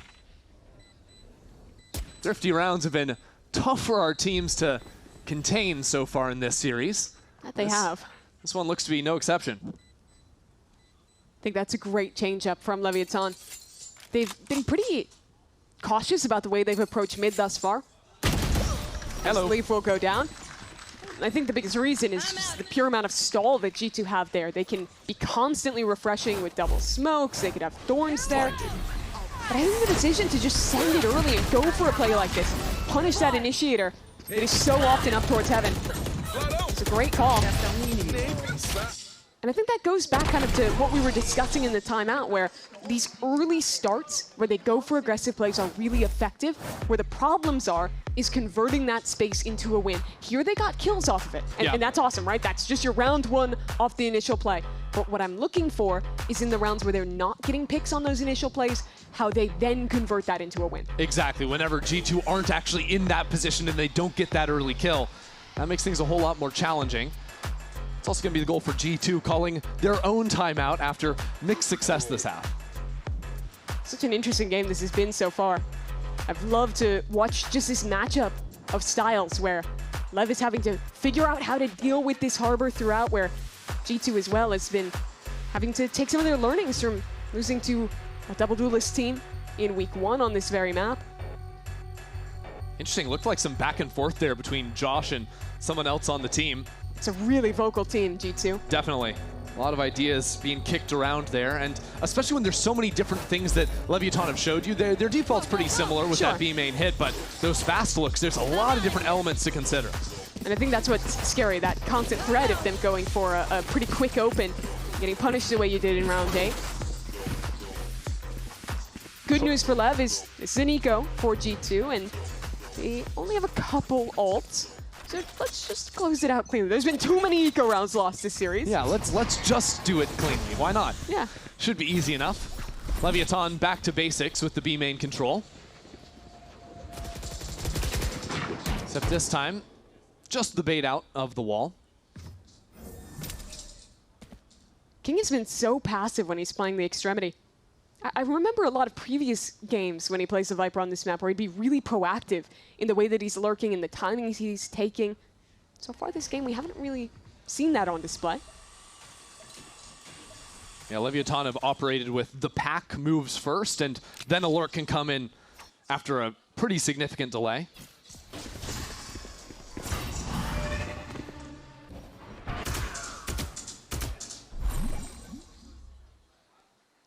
Constant refresh from G2, as you'd expect with all these smokes. But they're playing more passive on their approach this time. See how deep that harbor is, how deep this Bucky is in the hands of Jaw. Usually, though, Leviathan have gone back into the B hit after this. They're really selling that, moving up into heaven, but Jogamo is here. Cuts off that player. The spike a little bit stranded in mid. Leviathan want to pinch back into A, but there is still Valen here. Or rather, Leaf. Stinger in hand, see if he can get the upgrade on the weapon. Gets the kill, but no chance to actually recover. Let's go back to the SMG into the corner. Nearly takes down King on 2 HP. That could have been the round. He killed himself with a volley. All right, Trent considering the nightfall. Would have been a big mistake there, as he is quickly dealt with on the other side. Baby Bay with the hero gun. 1v2. Yeah, pick that up in vents. That spike only just went down. You gotta win this round for King. Which King? Are we talking about King or are we talking about Baby Bay? Tough to say. Last place. Shows his face, and Sato is there. Easy enough for Leviathan, I say, as we had players dying to a molly and Stinger kills in backside. Never a doubt. Part of me would love to see that again. Part of me thinks it would be cruel to show it again. But I know what the replay team is going to do. Yep, of course. Remember when you just threw that molly like 2 seconds ago? Yeah. Well, it's got it's a lot still to there. Think about. Oh, good. Steve's got him. That's one of those plays where you just got to laugh it off. Yeah. It's a good time. Hey, Jogamo with the operator. That's a wrinkle now. And playing B main where Leviathan have always come. I like this idea. And he's ready for the jump peek. Always another idea for G2. And now look at the lineup of ults for G2. This is so scary, especially without that go button of the Neon. Interesting, though, that the Viswall has changed position up into B heaven this time, where that yellow line is. Sato did walk up into B main and knows there's not a wall there. Look how deep King is. He has no idea. Wait, yeah, because he's been playing so passive, I forgot the right-hand side of the map existed. And instantly a Viper's Pit to just make this madness over towards A. It's a weird round state now. G2 have full control towards heaven, and that ult only blocks off the CTO. Here's the showstopper. Here comes Jogamo. From above, that showstopper comes in for 2! Are you kidding me? How has he done that? And that's a spike down an elbow. Neon, a kill off the ultimate though. An orb would get it too. Yeah, but Sato had been hanging out in mid. He's going to be delayed up into heaven. Left. Neon still has a whole lot of distance to cover. Might just be a save. They can't play it out. I mean, that spike is just in an impossible position. Only hope would have been grab the orb, try and pick it up, and even then, it's a 2-on-4 with minimal time. 10 seconds A left. lot of things I liked this round from G2. First one was Jaw with that operator. Oh, yeah. A perfect read on that same 4-player B main default that Lev has been throwing. It's a pick on the jump peak, and then late round, having that proactivity that, hey, Leaf got caught off guard, caught a bad timing, but immediately they're adjusting for that. Here's that opening pick. Yowza. Really a nice shot from Jaw. But look at how quick they were to react with this ult combo. And 2 players getting caught with that decay bringing them so low. Yeah. Because they weren't even like standing on top of each No. other either. It was literally just the Fade ult decay that made that possible. Oh, brutal scenes out there for Leviathan. Now, though, at least they know there's an operator in play. Jaw thinks this is going to be one of those A ramp early plays. Nah, we're back to the B main default. It's funny because I think the read is good from Jaw, but Leviathan just keep going for this. This time, I think it's going to be more of a hit. Yeah, because they know there's not a Viswall here from last time.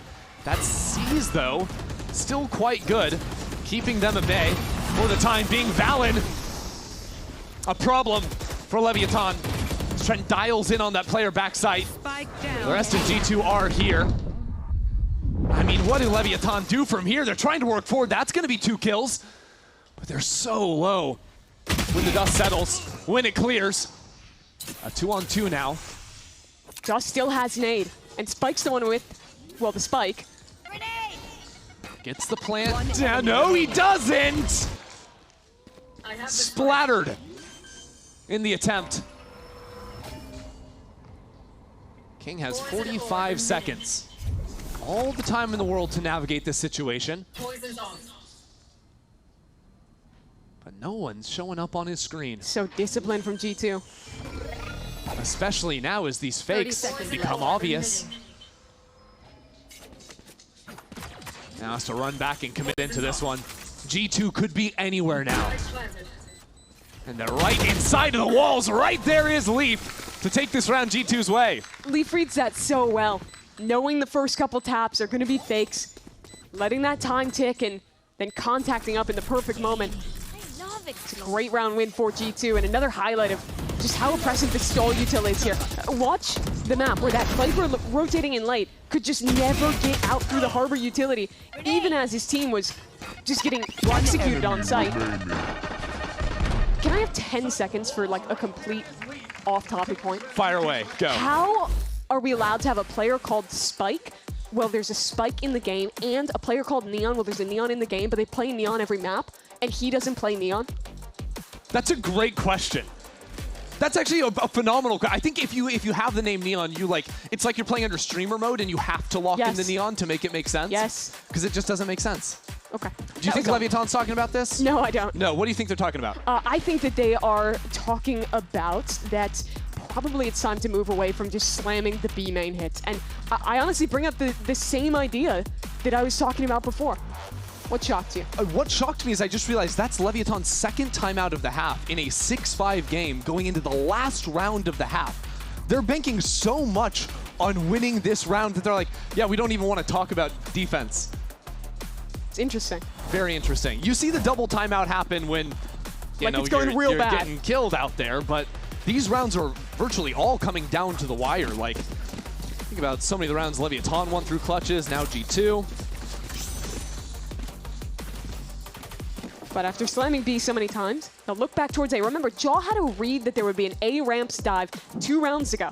He was wrong, but he's here again with the operator, and this time, he might get rewarded. Call a timeout just to run straight into the operator. You hate to see it, unless the approach is clinical. First shot goes wide. Spike stalled out for a moment.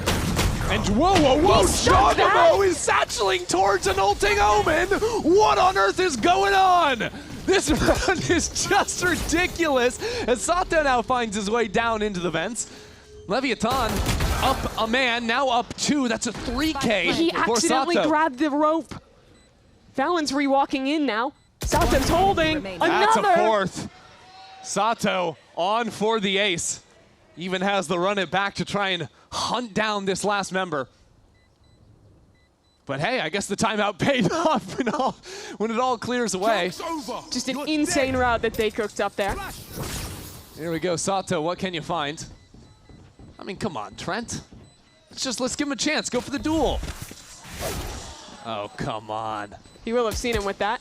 Going for something here, going for some kills on the way out. No ace to be found, but we are all tied up at the half. Yeah, an interesting call there to commit that timeout. They make it work with another fast execute.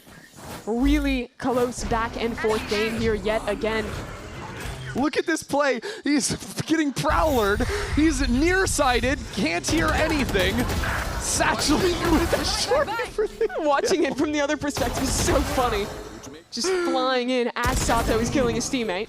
Sometimes you watch a round and you just love Valorant. Yeah. And that's one of those rounds. Sato wasn't loving it. No.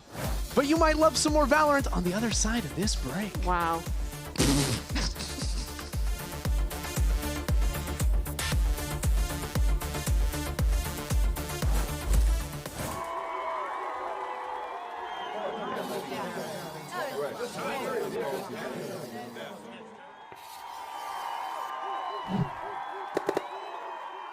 Red Bull gives you wings.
After a fun way to close out the half, we are tied at 6 apiece between G2 and Leviatan.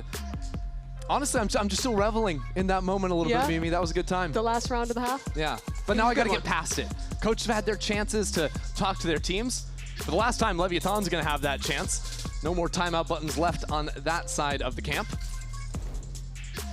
We have a pistol round ready to go, and Leviatan might be looking for something right down mid. Lisa's trap play to start. G2 on the other side. 4 towards A main. Now, I kind of forgot that the A side of the map existed up until round 12. Nice to see that G2 are reminding us that, yeah, you still can play this side of the map. Four players here. Yeah, really heavily rotating into this. Ready to replay round. Yeah, watch these flashes. Sato can be so effective with that. Hello? Oh my word! Jogamo up and around the 2-piece on the paint shells. He was literally levitating above them that entire fight. Unbelievable. G2, I guess, win the round. Is he playing zero gravity? Is he in space? Can we get that in slow motion like he is literally just an astronaut? Yeah, please show this to me. Okay, fully blind. Satchel. Satchel. Look, 2 people dying under him, and he's nade. Yeah, I believe we had a pole under that. Yeah, Look at them. They're all looking up like, is that a UFO? Yep. Shout out the C's coming in from Trent as well. Nice. I want to know what Baby Bass said. Yeah. Oh, what a round. Well, that's 2 pistols, 1 for G2. You can see some of that early utility. Throws out a whirlpool to try and control the orb at the start of the round, but Leviatan love their B main orb. They do. It's their best friend. Fortunately, they've had to abandon the A site for it. And as we learned on Breeze, and the last time they played this G2 comp, with the Harbor, with the Aster, with the Vise, is really tough to retake into. Of course, Lev will probably just look to die to the spike this round. I would say A site's a little tough to mass die to the spike if you're Leviatan. Sometimes teams will exit out through your own side of the map, but we'll see. No heaven control for G2, might make it a little simpler. I really like how deep you're going on them being able to die to the spike. Let's see. Sato does want orbs, what? though. That's just, 2 yeah, orbs. he's going for the fight. Why not? Yeah, you're Phoenix. Everyone else, they can die to the spike. Sato, even in these losing rounds, is gonna win the tempo race. Over to first ult. This is what I was talking about with the hunts, though. Jogamo trying to take a chance to deny, but he won't even. Hands 1 more extra over to King. But the round goes G2's way. Pretty fast rounds to start for G2. Both of these just slamming towards A. Interested to see if that's a theme as they continue. This comp does have pretty good exec power. I think that's the biggest change with new Harbor compared to old, that he now has a piece of CC utility to actually help in executes and kind of act as a pseudo-initiator. It can be pretty effective when you have a Seize on one side and Whirlpool on the other, threat of a nade going down with either. Yeah, lets you go pretty quick when you want to. But of course, you're also playing double smokes, so you can play these slower control rounds. I think a lot of this half is going to be trying to bait out trap plays from Leviatan with the flash, with the neon slide. There are a lot of great tools to hold and then refight into you with all that utility. Yeah, cool tech there from Neon. You can see he switches over to the alternate way you can drop down smokes. You can still see what's in front of you, and is just jiggling with that smoke ready to place it on the corner of the box as soon as someone shows their face.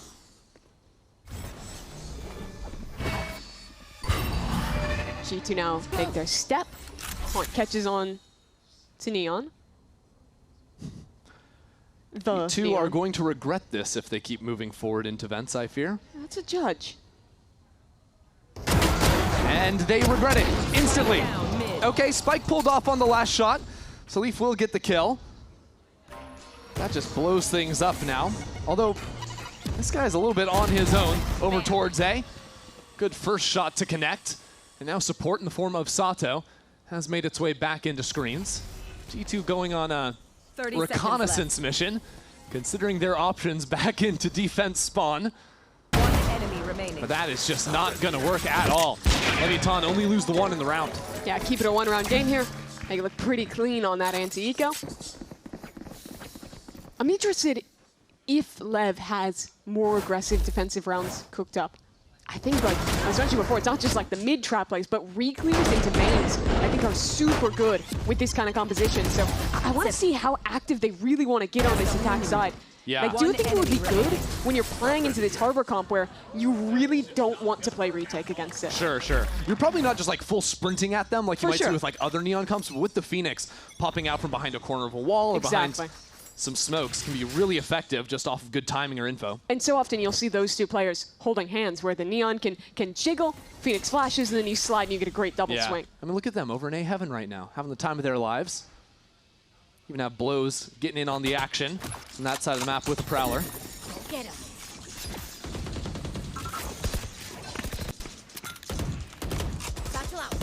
Phoenix and Neon are showing up to mid now, but Thorns make it so hard for them to actually try and fight through. That's really good protocol. Yeah, just to provide that layer of protection for Jogamo to advance through Heaven. Not a moment wasted. The quick turn from Baby Bay is there just in the nick of time. Leviathan have all of their members ready to fight back in, but Baby Bay is reading them like a book. 3 elite out from him. Now Leviathan, considering the error of their ways, trying to get that backstab against G2, but Baby Bay was having none of it. Are they saving here? I would. I would rather them go for damage when G2's money's in a less good position and they have 3K on 4 of their players. That's fair, yeah. Only Spike in a little bit of money trouble. Either way. They're considering ultimates as well, where Jogamo Trent not too far off, and King of Blows, they're miles away. I do want to laud G2, though, for the util usage on that round. First of all, Laud them, please. Yes, the Thorns in Heaven to stop a refight was great. Exactly the protocols you need against a comp like this that wants to brawl. And then even once they went into the execute, you saw the Whirlpool went towards backside, which means no one could be flooding from that direction either. And even past all that, the way Baby Bay is playing around this, reading the flank, and then tucking into this corner. Sato doesn't think anyone can be there. You're just playing around a really unique wall. And that's what's so cool about Harbor, is that every round, your opponent has to sight read what you're doing. Look at it for the first time and figure it out in time. Yeah, and that wall always comes down just a little bit different because you are throwing it on the fly. So quick thinking is your best friend. Up against it. And when you're a team that wants to go quick and fight a lot, I think it's all the more effective at disrupting. Leviathan again up into B main. Sato already has the ultimate though. Interesting to see G2 continue to put this focus down into mid. Leviathan want to go for this fight too. Run it back, ready to go. Sato into it now. But ready for it is G2. He's just not allowed to fight. A whirlpool, a smoke, everything to stop him. This angle that Jaw's in too is just beautiful as well. Fully protected from Mail. Where did that need go? That's stunned though, and he is in trouble. Good support out from Trent, but that fight goes all Leviathan's way. Man, the second Neon puts down the smoke, Leaf rips his head off. That stall completely disrespected too. Baby Bay gets another.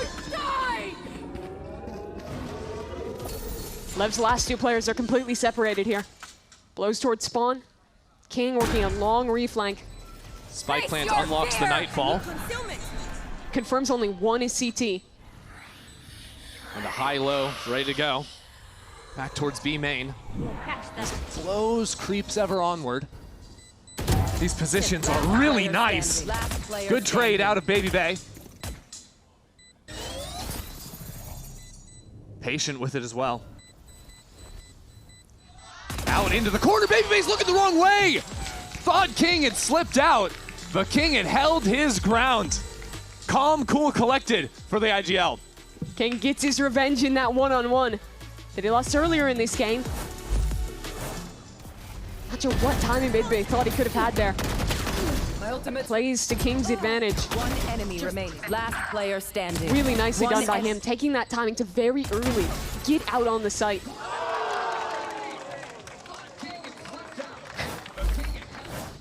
Interesting There's 2 of reactions them? from both sides. 1 round separating these 2 teams. As G2 head back over towards A. It's been a great part of the map for them. Now fully kitted up Leviathan. Still have their double duelists over on ramp. Those type of rounds are the ones that Lev really needs to win when they're brawling so much, when they're playing against a team who has so much utility. It's often going to whittle down into these clutch late rounds. It's good to see them stepping up. It's kind of where they failed on Breeze. Yeah, G2 had seen this Prowler thrown out a couple of times, so this time they waited out. Now step back in after Leviathan have backed up into vents. You see how proactive this duelist duo is. Already here to fight. Ooh, some good damage felt by Jaw. G2 don't really have any other things to play for on the map. Could retreat if they wanted to, but now by dropping down the wall, signaling their intent. Go, go, go. As Leviathan choose to fall back instead. They accept the fact they've stalled out G2 for the time being and bunker down on site. Yeah, I like that call. Be willing to force out this utility to clear heaven and then give the space to avoid ever having to play the retake. King should have refreshed some gas. Throw this wall up again. We're down to 30 seconds. Spike and Sato still close by. I mean, at this point, G2, what are we doing? We're now making presence felt. It's got to be time to go now from G2. It'll be down to the wire as pressure mounts. In the back of their minds, Jagamo steps into the line. Quick trades, and the kill is there. But Sato has slipped into the back of sight. Spike still just about to go down. Last player standing. Baby comes around the other side. It's 4 for Sato. That round, G2 gave themselves absolutely no options. Leviathan had a full read as to what was going on. And all they had to do was sit and wait. Making the decision during the rounds, but choosing to fight into the site and bunker instead of continue the brawl towards heaven. That was a really great choice. And just some beautiful shooting from Sato there. Ooh, blows a kiss on the way out. That's enough to shore up the round. So they're cooking something now. Game is tied, a couple of these close late rounds go their way. And now the ultimates start flowing. This is feeling good for Leviathan. G2 down onto their Stingers and Sheriffs. But Jaw's still got that showstopper. See if it comes into play now. Wonder if G2 are thinking about re-clearing B main after how often it is that Leviathan have played for that. Yeah, they've loved fighting for this orb. There's Same. that jiggle again. Yeah. Prowler to find Neon. Here we go. Showstopper committed before anything else, and it delivers. Neon has fully abandoned the site. A lost cause here. As now back in comes Sato. A second leash on life for him. As he charges on forward, sent back by Trent. There it is. One on the return as Fallon now steps into the 4. Keep your eyes on Baby Bay all the way on the other side of the map. He is nowhere near to help his team. Now Sato's turned his attention back to heaven. Leviathan have the lead. It's a bit of a rough map one for Sato on the Neon. Fell victim to a lot of first deaths pushing into this utility.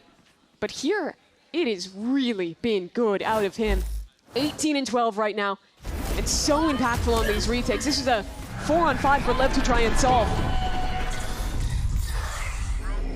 But Sato gets that kill with the Molly and then the help of blows.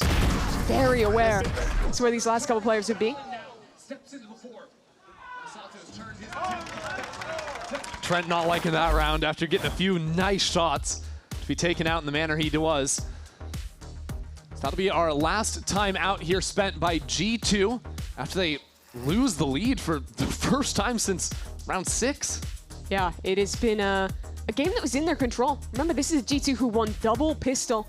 Puts in perspective how hard Lev have had to fight for this lead.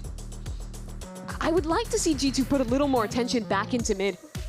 Compared to the G2 composition, of course, Lev is also running double smokes. There's a little less to actually full stall that space. And if Lev wants to fight for it, they basically have to commit the tools of their Phoenix, of their Neon. And I think putting pressure there is a great way to pull out a lot of these things and then let their extremity players like Leaf, like Baby Bay, work more proactive plays on these lurks. I think that's kind of been the piece that's been missing for me compared to general G2 attack sides. Yeah. Seems like maybe the way they've been approaching it is to stick together as a pack more because they're maybe afraid of those refights and they want to have numbers to be able to bring it in, but... And it is scary. If you don't know where the Phoenix or the Neon is, it's very threatening to an extremity player. Something's got to change, and it's going to be Baby Bay active down on A. Well, asked for it, got it immediately. Takes his fight off the rip. Interesting, though, that G2 did throw down the wall on B main, but they want to reset the round. That early pick changes things for them. They know that Lev likes to go for walks, likes to get proactive. If they lose a player early like this. Sorry, does Jagamo have a Spectre? Poor guy. No one can give him a gun? The run and gun merchant, you don't want him with that weapon? So sad. So he won't be the one leading the charge yet. Don't play. Mid is a problem. With how far Spike's works down, Baby Bay soon to meet him. Spike stepping out into the open. And Baby Bay was right there, so he just basically wins this round unless something goes horribly wrong, and that something could be Neon in the corner. He breaks it himself and just keeps holding down the trigger. Where's the rest of the team? Giacomo sent down to his death. And Neon has stunted this round. We are 30 seconds in, and G2 are bailing. 30 seconds. They're trying to cancel back into a B split. But there's a player tucked in the corner. Neon, again, a second chance to end this round. How does he find himself here again? No luck this time around. King's taking his place on site. 15 seconds. Kill the spike, stay alive. That is the mission. He's in a good position to do so. That's the first achieved. The second falls, but BabyBay is there for a third kill on the round. Blow's now in the 1-on-2. BabyBay steps up. Blow's not even wasting a moment. Silent on the drop, but he's right there into BabyBay's crosshair again. This guy's been unleashed. What did they feed him today? Since coming back from Santiago, BabyBay has been an absolute beast for G2. And have no doubt, he won that round single-handedly. By himself. The opener, Yep. the pick in mid. That one was insane, catching that timing. Now here's how he played that. Insta-flash, swing, good night, Sato. And then this catch as well. 10 seconds left. Spike down. And even further on, if he's not getting these kills, there's 10 seconds left. That's a guaranteed loss for G2. Already getting back into the next round. Viper's Pit, up in mid for Lev. The buy a bit awkward for G2. Guardian in Trent's hand, a Spectre once more for Jaw. The G2 want to reset back into A. Fully ignoring out the pit in mid. And with Lev not having a true sentinel, unlike G2, makes the concept of just going for a fast hit into an A site a little more tenable. We'll see though. Spike's got a judge. There's always seizes that can be thrown down. There's always a stun. Plenty of tools at Lev's disposal if they are hitting. Tide is in. And now a quick rotation. Leviatan already have 4 players on this site. This is a big gamble out from G2, but no one actually waiting down there. Does mean they have the site, but the ramp retake is where it's coming down to. It comes down to BabyBay again. Prowler doesn't catch him. Oh, he has a moment here, but it's a shotgun. Does he have it? No. Spike better this time around. So Giacomo advances on the other side. A 1v1 waiting for him as well. Paranoia goes wide, but his feet are burned, and has no idea where to go. But the rest of G2 on site, the Smokes duo lighting up the kill feed. The Reckoning as well. But there goes Neon. Neon is there. He TP'd past the ult. That was so sick from Neon. So sweet. Wait, make some noise too. King is trying to get active here. Heard too many golf claps this afternoon. Wants to bring it right back into G2's face. Man, show me that from Neon's perspective. Watch how on point this is. Here's the ult, TP's up, and Valen's expecting a player to be a free kill. One enemy Instead, remaining. it's 2 pick for Neon. It's King on the other side. And that is Lev taking the lead. King has been enjoying it this day as well. Not the first time I've seen him stand up and ask for a little bit more. Now G2 on the back foot again. A broken buy. Leviatan on the verge of 12. G2 basically forced to play for overtime here. Unless they could do something truly heroic. And be careful of speaking too soon. G2 always a problem. They won 2 rounds with only hero weapons on Breeze. But this 1-2 punch from Leviatan could be brutal. Sato's in a great position with some support by King. We'll see how it goes. Combo goes the wrong direction into vents. And Sato's taking his time for now. G2 are waiting for the restep. In good positions themselves. Sun goes out, Giacomo for the first, but Spike not too far behind. Giacomo on 2 already, and Spike can't pick up the gun. Eyes on Neon, the hero in the last round gets another, and is breaking all the utility himself. It's too much, as he is overwhelmed when all is said and done. And now Spike steps straight into Leaf. Don't you dare speak too soon versus G2. They will punish you. Somehow ahead in this round. And now Blows, an unenviable task. Takes his time. Re-clears back towards mid, and this guy's fighting his inner demons back in mid right now. Like, where are these guys? They're ghosts. They're in my walls. No, they're all on site. Blows can't even play the round. If he caught a player here, maybe he goes for it. But nothing given. It's G2 keeping 3 alive, winning an eco, and tying this game yet again. Not just that, Trent doesn't have to use the Nightfall, so that's all good. We're not too far either from a Razult, an Astralt into it as well. Those are going to come into play in the next 2 deciding rounds here in regulation. It's such a jaw moment, coming off of an off game in that loss against MIBR to show up and deliver in these big rounds. Hey, hey, that close range bandit. It's deadly.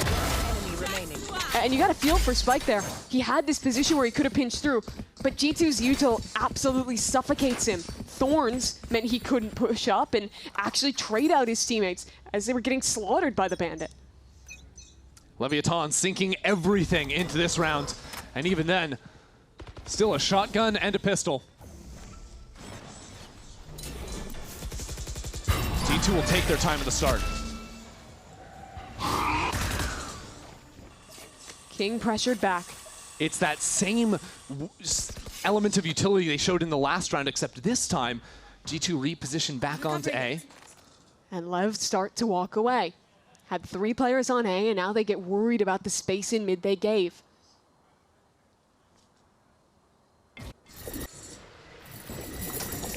Here it comes once more. Except this time, the Thorns are broken on the ledge. Options for Leviatan to pop out if they want to, but that wall is so hard to pass through regardless that Leviatan are just going to fight over ramps again. A change from Babybay. He's been caught here before. Now he plays far more passive, ready to be a late backstab. Big that G2 get the open plant as well. That'll help out Babybay if it comes down to him in the clutch. The shotgun is potent, even on a retake like this. But Leviatan have no ultimates to play off of. Give anything to John, he will tear you apart. Here they come. Leviatan, use that wall to pass over to the other side, and Spike to strike first. Leviatan get the first 3-4 in a row. It's gonna have to come down to Babybay, and it will fall with him too. Leviatan are right back on top. That was a flawless eco retake from Leviatan. Beautiful. It doesn't get much better than that right there. No. And the work that they did with Spike on the judge, the space he created for the rest of the team to trade. This has been a game that has been defined by who is better in the chaos, who can play around the litany of smokes. And this time it's LEV. Look at the timing there, the coordination that they're all swinging backside with. And now the task falls to G2. You want overtime, deliver on another round with SMGs. How do they craft this one? And how does Leviatan change it to? G2 want to go back into mid control, and this time Sato is a little bit closer. Watch the utility. The hunt is broken. Sato is in the clear, and now he's into the smoke. He's going absolutely mad! That is ridiculous, Leviatan! They want this game right here, right now. That duelist duo completely evaporates the lineup on G2's side. And once again, in the blink of an eye, it is just Babybay left on his own. And that spike is unrecoverable. They have turned this game around through some improbable moments. And now just a kill away from earning that 3rd map. Neon delivers it. Leviatan. You thought they were out of it. You doubted them. But here they are, pushing us to bind. You would have thought after that Breeze map, oh, it's an easy 2-0. We're getting out of here early today. And he was good on it, You're so bringing back why like not? the 5-year-old lore. I guess Yeah, I yeah. asked about Champions 2021 earlier, did I? Going all the way back 2022, that's when I recall it. Yeah, just doing it earlier. Map 3, though, it's a big one. G2 has never lost back-to-back group stage games in Americas. This would be something new if they fall here for Leviatan. It'd be a massive moment for them. Massive turnaround from kickoff. Well, that would, of course, mean that Leviatan start off the stage 2-0. Be absolutely major. Set themselves up nicely, but utility being exchanged. Does result in Leviathan running on back. King has a read here on the lurk, and it is beautiful. Good night, Baby Bay. That's a big head to find. Those thorns down, now just Valen here to police A. Now Valen will step in to his position, catches a good timing, but not when that bird pops in his eyes. First two openers go Leviathan's way, and well, it's really just Leaf here now. His teammates going on a walk down out of B, so he'll take his time. Pretty slow on this flank. You already see Neon tucked deep, able to jiggle for that exact flank. Yeah, it's been so long that he's actually worried about the long flank now. There. Has given a window to slip forward for G2. King, too locked in to leave even an inch. This could be a problem. Of course, Neon will equalize. Get one of those flankers dealt with, but Leaf is really a terror on this Viper. Too much for him to do left in this round. So the pistol will go Leviathan's way after getting shut out of both of them on split. Yeah, great opener there, getting the pick onto Baby Bay towards short, and then getting a highlight of some of what the value Sky can bring out here. Little flash combo, right? Flies right past him and then late pops once it's out of the teammate's view. Really well coordinated from Leviathan. Just really pretty shooting from King all around there. Neon as well, bringing that hype we saw towards the end of map 1, or map 2 rather, into this one as well. Leaf with those 2 kills says, I'm going to go ahead and take a Sheriff in my hands. Down B long for now. Leviathan doing similar early conditioning. They really like to have one mode that they show you round after round after round and mix it up with the quick rounds in between. Winning pistol is really important for Leviathan. They lost both on last map. And I think that really could have been the difference in that being a pretty dominant win in the end. Especially when you're playing attack into Vice, double smokes, and you're playing this Neon Phoenix comp that doesn't have any dive that can actually go over that utility. It's big to get your start early. I'm curious to see how this Phoenix continues to perform on bind now. Of course, I think on the defense side, I almost like it a little bit better with those pop flashes around the tight corners for fighting for space like this. Yeah, you play it a lot like how you would play the Sky in that position. Yeah. It's so good. I think such a good agent at just like when you play with one other teammate with you and you sort of swing off one another, have that flash ready to go. Super effective. Okay, King.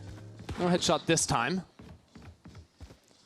We don't really talk about it in Agent Select, but it is interesting to see that G2 not running a flash agent here. Yeah, sticking to just the fade in terms of initiation. Baby's like, but I have a flash. Okay. Yeah, okay. fair enough. One enemy remaining. Not sure if it counts exactly. It's an easy cleanup in the end. You see Sato passing his gun over so he can int for ult orbs. Good little tech if you're playing Phoenix. You want to die, you want to kill, you want to orb. And he is just going to get the kill. So that'll work. Best of it all right there for a flawless anti-eco. So now a real look at what G2 is cooking up here. In both these rounds, they end up giving early picks. Less important on the eco, but on that pistol round, losing Baby on the jiggle was big. The strength of this comp is going to be playing back, playing off your stall utility, and forcing Lev into bad fights as they either try to bait that out or exec into your tools. Now, the first 2 rounds for Lev were all about B long early on. This time, bulk of their forces make heavy noise with the Sky Flash into shower. Showing an adaptation on this round, and it's not like Leviathan don't pack a punch. They've got 3 Phantoms at their disposal, a Bulldog as well. This is a very competitive round. You see G2 valuing that Season Aid. If they hear an orb tap, they'll look to do that and then fight up against the Phoenix.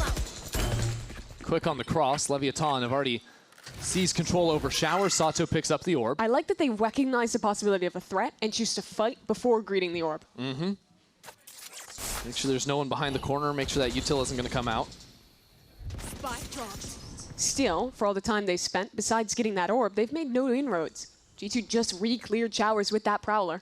And for all the aggressive lurking King has done in the last 2 rounds, he's kind of out of it this one. Hanging out back over towards B long, just making sure no one walks out of hookah and gets the flank on his teammates. So the rest of his team is forced to accelerate now, down towards short. Spike up inside of the smoke and really going all the way around, it would seem. Giacomo being battered by utility, and that stinger in backside runs out of bullets. Spike switches over to the classic. Leviatan are just running through G2. 3 in the round for Spike, and that is it. So much value off of the flashes that round. Leviatan brought 4 to the party, and they were all effective in that brawl backside. They contact close, know that G2's composition likes to play back and spam stall utility at the planter, so instead, they take the fight to them. And Spike ran all the way back through spawn on the hunt. Now they know exactly where Baby Bay is. That gun is not sticking around, and with a flawless round with that final kill going into Sato, that is now the ultimate online for round number 4. And in a series where the pistol rounds have been pretty unforgiving for Leviatan, converting a bonus early, such a difference. G2's already calling a timeout, and I think it's going to be what we were just discussing about how this is a composition that wants to fight into you, and if you're trying to just play stall utility, you need to have ways to be ready for that. Okay, owner. Yeah, okay. What you can't see right now is King is egging on the crowd. Having some fun out here while his coach is going absolutely ballistic, screaming, yelling, having fun. Josh Archie's like, okay, guys, I have a plan right now. Okay, listen up to me. I've got something to hear right now. Yeah, owner was just doing that. He's like, and the admin's just like, timeout. It's like, oh, sorry, guys. Yeah, nice round. Actually, my mistake. Josh is doing a little bit more listening right now. Bouncing some ideas around inside the G2 camp. They've got to look forward to future rounds after this. They know they've got Nico coming up. Yeah. What? No, it's just still thinking about what the coaches are up to. Just Yeah. the contrast is funny. Doing a whole lot. You need that side-by-side to really see it. Yeah, they do lots of things. So 3-0 start for LEV, and I think a lot of this balance for G2 is going to be playing around the composition where they themselves do not have a lot of tools to fight. Vice Flash, Fade Prowlers, that's pretty much it. So instead, they have to figure out how they can hold and play more passively while not getting punished by these pop flashes from LEV. Because normally the solution you call is, okay, don't let them fight into us, we brawl forward instead. That's kind of tough to do with their comp.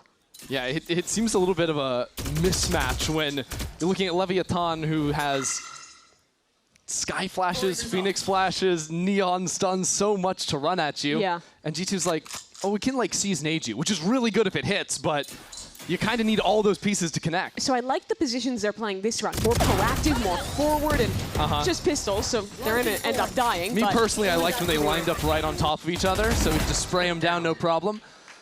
LEV like that too. And there you go. King back onto the A-short lurk. It's 7-0, by the way. Yeah, King is definitely at his happiest when his team is doing the B-long default at round start, and he can just own A-short.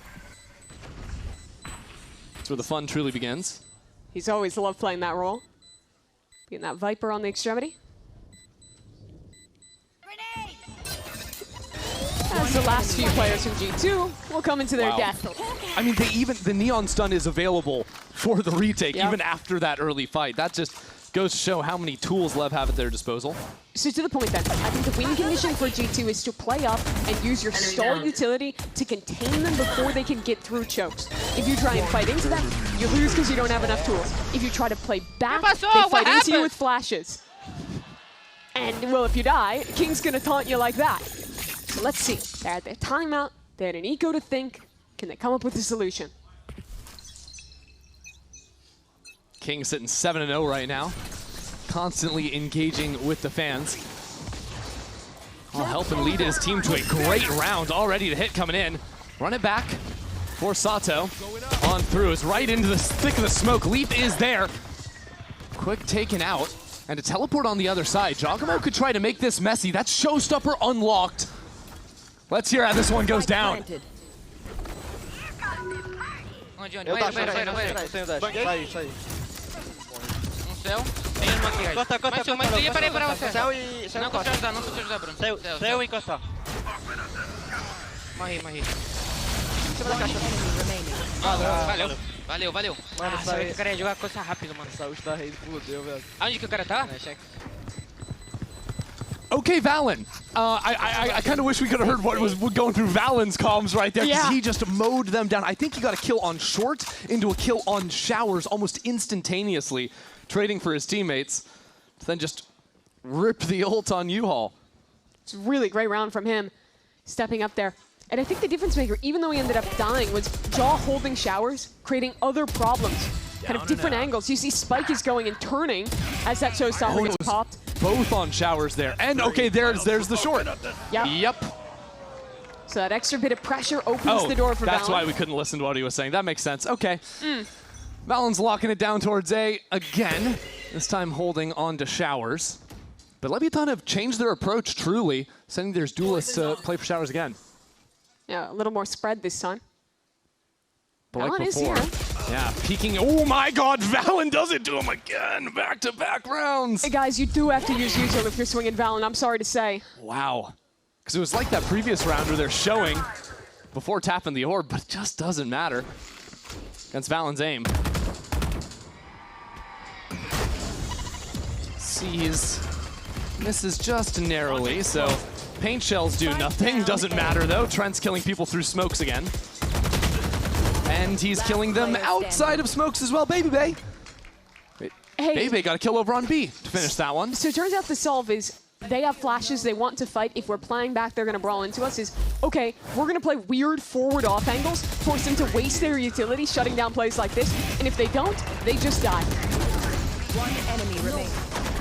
One enemy remaining. Yeah, I'm running it through my head, and I'm not sure how much of this is a strategic solution or just Valen killing everyone. I think that remains to be seen. Yes. We'll see. We'll see how that all plays out here. He shouldn't be getting 2Ks consistently, though, nor 4Ks from heaven. Yeah, Molly to stop the retreat over on elbow. Keep these players out in the open. So Leaf is stuck here, and now comes the thunder, raining down the Molly to kill Leaf. That is the full setup coming to fruition from Neon. Trent into back halls, and Spike is on the prowl. Spike ever forward on the advance. Just a perfect drawn-up plan in the playbook from Leviatan to just clean up this round. Yeah, even an advantage. So confident to go for that play solo. Rewarded for it. Jaw getting haunted. King is so aware.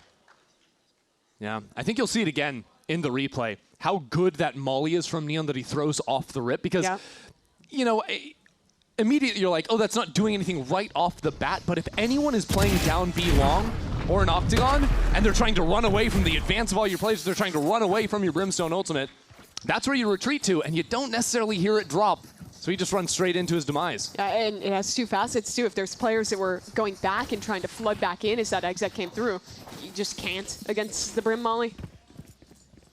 Want to watch that again, though. Really nice combo from them. And Leviatan, you don't break that streak that they ended up losing out on. Interesting. Glass operator for Jogamo. Been struggling at the start of this one, but thinks that could be the solution. Yeah, I think furthering the idea that they just want to take fights ahead of where Leviatan wants to use flashes for. I've got your trail. I think it's the first time a player has ever gone near hookah for Leviatan, and his blows trying to sell a fake. While the rest of the team pops out into A. Wall to divide the site. Spike is in the thick of it. Somehow sliding on through as King gets the opener.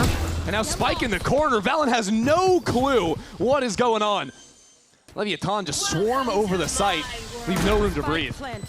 And with an operator in the hands of Jaw, it's tough to try and go for this retake, especially with the Viper's Pit. Yeah, I mean, what are you going to do here? It's time to get out, G2. No hope. Play for some exits maybe, but Lev's econ is gorgeous at the moment. Winning those first, what was it, 4 rounds in a row, just set them up for this entire half, essentially. The amount of tools that Spike has to help him has just made this game a fun house. He can swing any angle he wants. He's going to have a Sky Flash. He can take any fight he wants. And he feels like he's going to be at an advantage. Again, it's G2 falling victim to these deep post-plant fights as Trent will collect a couple on his way to the grave. Something's going down on stage. Leviatan is having... Sato, I think? I think Lev might be having the most fun I've ever seen them have down there in a tight game, tight series. Really playing up to a full house here. Someone's still yelling down there. After dying to Brimstone in Heaven, this time just a spam to get it done. One dead. That's a second timeout about to get called by G2. Oh, that's what I heard. Yeah. Maybe not playing to the crowd. But people here are loving it. Yeah. So yeah, Josh hits that timeout button once again. Really different situation. And this is a tough spot to be in for G2. This is their first time playing this map on the stage in stage 1 here. And already just getting run over on their defense half. And it's so tough because you don't have a lot of the tools that you normally want to disrupt this style of play. And if you're trying to play back and just avoid taking those fights, then even then, you're playing against a double controller comp that is so hard to get back into. You're basically forced to fight into them and try and take a brawl to get ahead of it. But they've been so good at winning out in those team fights. Even that seems challenging. I think for me, G2 need to figure out better ways of holding on to the sites. Even if it's not going to be that forward fight, the pathing Spike has always gone for on A is wrapping around truck into back of U-Haul. And he's always catching someone off guard. I G2 would love to seen see that a few someone just times. like buy a judge and sit in these smokes. Yep. Sit in the smoke and don't get bullied out by the flash, because usually what's happened is backside players, they're getting flashed, so that's why it's all falling apart. But now they've seen it one too many times, and that's exactly why Leviathan are changing their approach. So it's the same molly from a new angle, except this time Leviathan advance in through hookah for the first time ever. Just showing that util in the last round. This time Leaf is waiting for it. This time all of G2 is there. Some paint shells for a little bit extra. Now blows. Getting mowed down outside of the teleport. Giacomo is scouting outside of the pit. Oh. Sometimes it's just fun to watch John. When he gets 3 around like that, he delivers. Yeah, from 0 kills to now up to 3 off that. Really nice from him. And that's really the dream scenario for G2, right? You have players in the right position, you know what choke they're coming from, and you get to spam your utility. And that's Volley, also nade. It's a combination coming through the teleport. I don't think the C's actually caught, but that was the timing G2 went for. They're throwing a C's from Trent. Try and stop these players from all going through. Okay, well, you've proved that you can hard hold against the hookah pop. Now let's see what they've learned about holding on to A. Exactly, because they proved they could hold against a thing they hadn't seen yet. Showers has been the main point of attack in a lot of these slower openings from Leviathan, that duo. I like having the Vise Flash here this time, being able to flash and refight into this space. Last time it was a contact from Sato, and Valen was here. This time, a jump peek and a double swing. As now that flash comes in, Baby can't deliver. Just chuck down the molly and reset this round. I'm not too mad, they spend 1 flash, but look at the proactivity. G2 walking down King. Oh, King gets through. But Leaf knows this, and he knows that Leviathan think their back is clear. Nice shot out from Giacomo. Now forcing Leviathan to heat on up. But with this wall blocking them, now the flank can come to 4. It's been shut down. Trent holds his nerve over on B, but these shots are just being traded back. It's crazy as Spike is tagged up through the wall. He's shut down by Valen. Leviathan have no real space to work with. It is uncomfortable to the maximum, and Giacomo is good for 3 back-to-back. Yeah, the solve was wake jaw up. Get this man active. Delivers yet again. And I like the aggression there from G2. Off of hearing this, they are insta pushing down B. All he needs, really. And with that information that was garnered earlier, Trent just has to wait for his free kill on King as his teammates just get to brawl on the other side.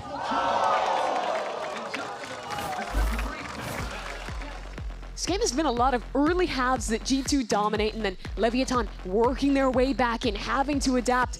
Look at Split. They used both of their timeouts in that first half. But now it's flipped. It's LEV who got out to such a hot start, having to try and turn this around after losing 2 in a row.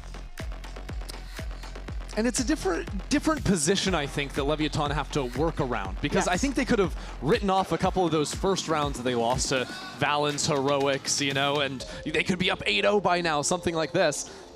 But now in back-to-back rounds, G2 have done a very effective hold of a site, and that is something that was completely absent during that run of 4 that Leviathan started the game with. Yeah, it absolutely was. And I think for LEV, there's kind of 2 ways to approach this. One is you just double down. Go back to your B-long default, go back to your B-slams, and just try and brawl together. Because I do think that they still have better tools to make those kind of fights happen. I think the other is you slow down, you feign an early presence like that, and then try and work back in. It's a bit more difficult now. G2 starting to figure out this play. Let's go. So 4 back to be long. Reminds me of those early rounds that Leviatan were on cruise control with. But they'll show the early Sky Flash showers regardless. They're contacting for the space instead of hard going for it. Interesting that over in showers, G2 fully stepped up, so they're aware that no one's behind that flash. Doesn't quite matter, though, on the B side of the map. Leaf, the only survivor for the time being, stunned up and sent packing. Stuck in the middle of sight, and he's alive, somehow, for a moment. And yet, he will ultimately fall, and G2 are left with just 2 in the round. And it's now tough to see how this retake would even be possible. You have basically no tools to get back through. Look at that flash coming off cooldown. Okay. That'll work. 3 on 2 now. But still breaking out of that choke is so hard. Especially the angles blows. Valen makes it happen. Somehow Baby Bay does as well. King has to step up now, but he won't. How do they win that? Absolutely illegal. A B post plant with basically nothing to get through, and Lev, I mean, you have to say that was a blunder. The player getting caught from CT. Yes. No trade from Hookah. Brings it down into a 3 on 2, and then somehow Valen is just walking out from that choke point. Let's watch it again. This is how great it started. 4v2. No swings. No one there and ready. For how good they've been at team fighting this game. It falls to pieces there. I don't think Baby Bay knows how it happened either. That's ridiculous. And so again, we're down to the wire at halftime. Chance to tie things up for G2 now. Right off the tough start to this map. And look, just literally on his phone in spawn, ready to insta-rotate with the showstopper. Blows is seen right against the corner. Good shots, not connecting. And now that showstopper into the mix of things. Leviatan get to, quickly traded back. The wall is down and Jogmo still alive on this site. G2 approach from every single angle. Leviatan paranoid, can't see a thing, can't hear a thing. And Leaf from behind. Neon has no idea. Spike down A. Sato now enclosed upon. Jumps out with the teleport. Spike in hand, but no one's gonna follow him. He's waiting, he's just hoping that someone will take the bait. But now he's almost waited too long. At some point, G2 are gonna realize, hey, he hasn't committed. They can just wait and spawn just like Jaw at the start of the round and react. Sit there and play your 3-on-1. Sato could take all the time in the world to find a pick. But that's the problem. There's no one actually near enough for him to do anything. And you see how cautious he is, clearing every angle, thinking through every possibility. One flash. That is all he's got. And 20 seconds left. He'll think they've moved to B now. But it's still too dangerous to plant back sight. But now there's so many questions in his head. At this point, they could have reflanked through B. They could be coming from spawn. And it's still a 3-on-1. His only salvation, Trent only has one ability. That's it. Nothing else left to find him, but it won't even make a difference. Leaf is there, and G2 course correct to tie at the half. Yeah, great turnaround from them. Engaging in more forward fighting, getting ahead of these flashes, and crucially, realizing that it's very rare for LEV to play a fully spread default. So you have that ability to proactively push in the sidelines. We missed that the first time around. That was nutty. Yeah, disgusting from him. G2, they looked out of sorts. But the game is tied at half. Doesn't get much better than that. We've got more right after this.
Things are tied up now, but for Leviathan, it was peachy for them at the start.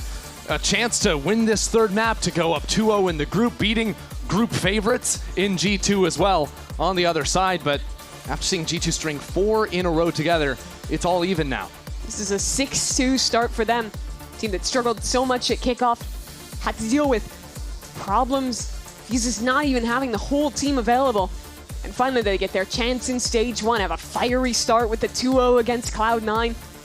Look like they can fell G2 here. But that chance isn't over yet. The second half, an opportunity for a much better start to the stage. It'll start with a pistol round for them. That's how they got that round streak going at the beginning. Things operate a little bit more differently on the defense side of Bind for Leviathan. They've got plenty of options to fight for it if they want, and you're seeing 4 players down B-long at the start. I expect a lot of these B-long fights. Creeping down with a flash ready to go. There it is, and Sato on the collat. Yeah, get the gun, Leaf, and the spike and hightail it out of there, but this round just got blown up. And normally you're doing that fight to get the orb, but here, I like the decision. 4 players contact up, have that deep fight off the Phoenix Flash. G2 had a high-low, but I think as the flash popped, they stood up and ended up perfectly lined up while trying to run away. Flash gets a ping, B-long as well. Not sure how many that could be. And look at the discipline from Lev. 1 player actually holding each side as 3 already as a quick reaction force. But like the holds of the Viper in the sky, they're so passive, right? To not give any chance. I mean, the Viper's literally sitting in heaven watching for someone to walk through CT. Yeah, this is discipline. Just let G2 chew through more time on the clock. Trade-off is that you give them space. Sure. But you also have to take some element of risk. Charging on in goes Spike. He's downed. And Trent has gotten 3 kills out of absolutely nowhere. Sheriff in hand, and he is dealt with, but anytime he takes that Sheriff, you hold your breath for just a moment. Yeah, you talk about the risk. It seems like the risk was Trent to that round still. Lev do enough to trade it out and convert on their advantage. Here's that collat again. I love the way that Sato is varying his Phoenix flashes. You see him swinging to the right there, so it's very weird to turn, and it means even players in that passive angle are caught by it. Exactly, because if he goes for the left flash, those players back on that box, very likely not flash. That only gets the people close to that corner. But the wide one, as long as his teammates aren't hit by it, they're going to be okay. So that's a good recovery. You lose 4 in a row in the first half, get a pistol in the second. Again, Leaf chooses to pick up a Sheriff here on the Jaw eco. is on full armor classic. Blinded. What is he cooking? Something, that's for sure. Just trust the double satchel right click to get a pick? You just got to trust the process, I think, Mimi. They win enough of these thrifties. Good C's on King, but nothing's happening behind it. Just yet, looking for some spam. I like the idea, but... Minus 1,000 credits. Yeah, you know, sometimes you just have 2 shotguns. They lay waste to you. At least Sheriff did get 2 kills at the end of the day, so that's almost worth it. Half pays for itself. And he is dealt with. It's a good cleanup in the end from Lev. A lot of tools to just hold these lanes down. I actually think I, in some ways, like this comp better on defense in that you just have so many tools to push and pull in the mid-round to get aggressive, and it makes your ability to flood through smokes and constantly fight really strong. I think about like the old Sky on Bind without the rechargeable flash or whatever, where if you wanted to run like a play on the pistol round where you like flash once and then flash again to catch them, you're out of utility completely. Now, use 1 Sky flash as a default, you can always have a Phoenix behind it. Exactly. Could be recharging more. It's a lot better. You have so many tools since that update. It's a very passive start from G2.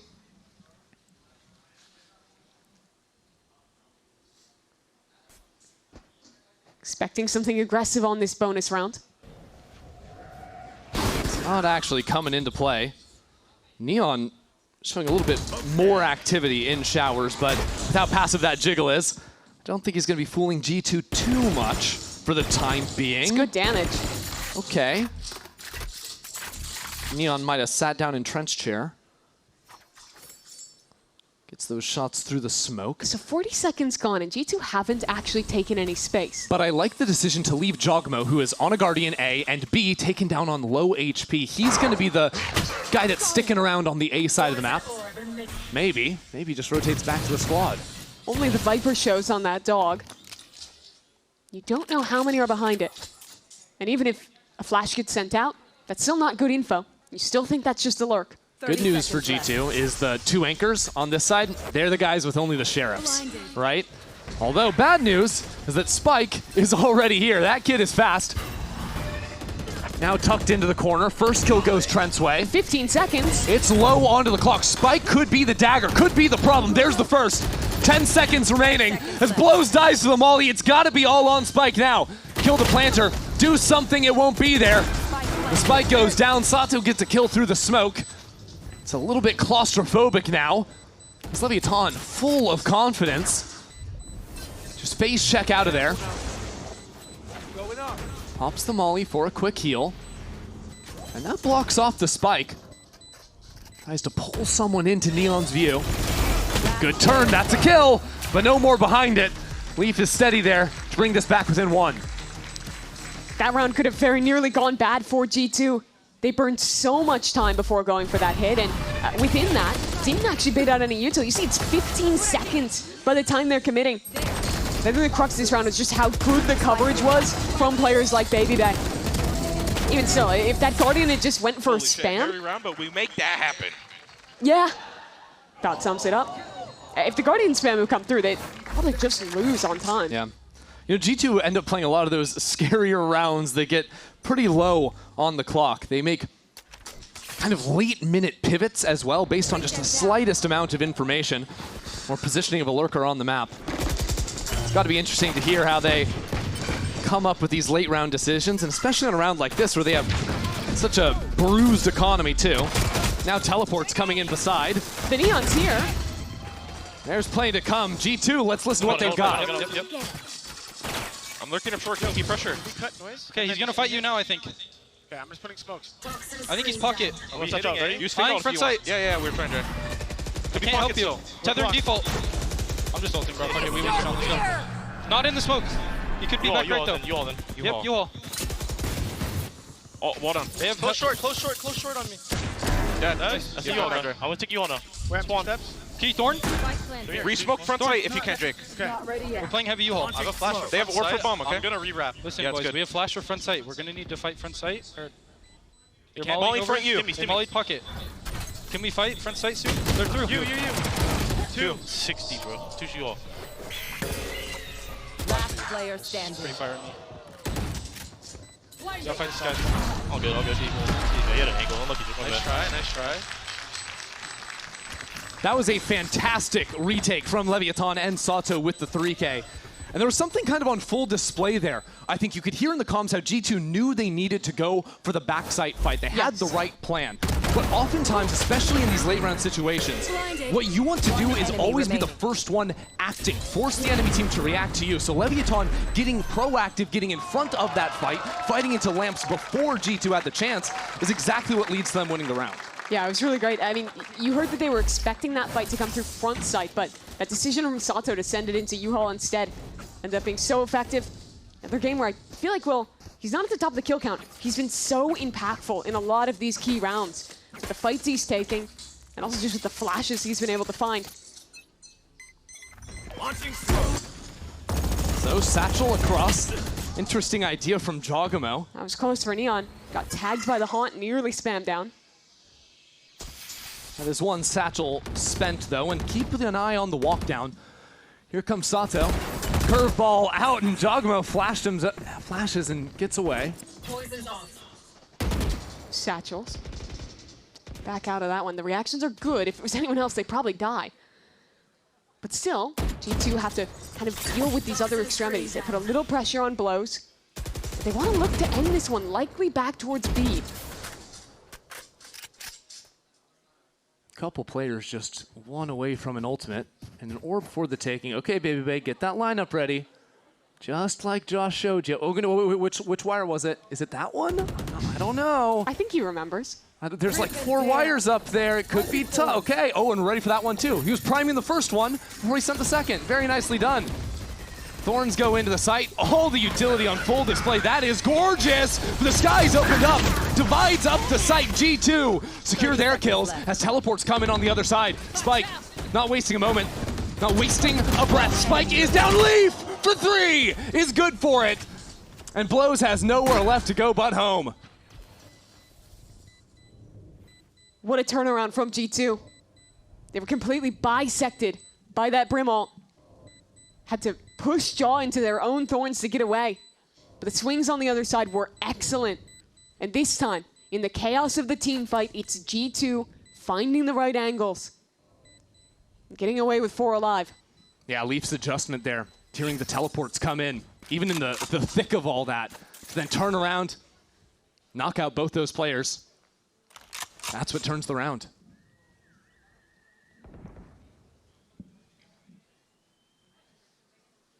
So a bit faster there in the approach from G2.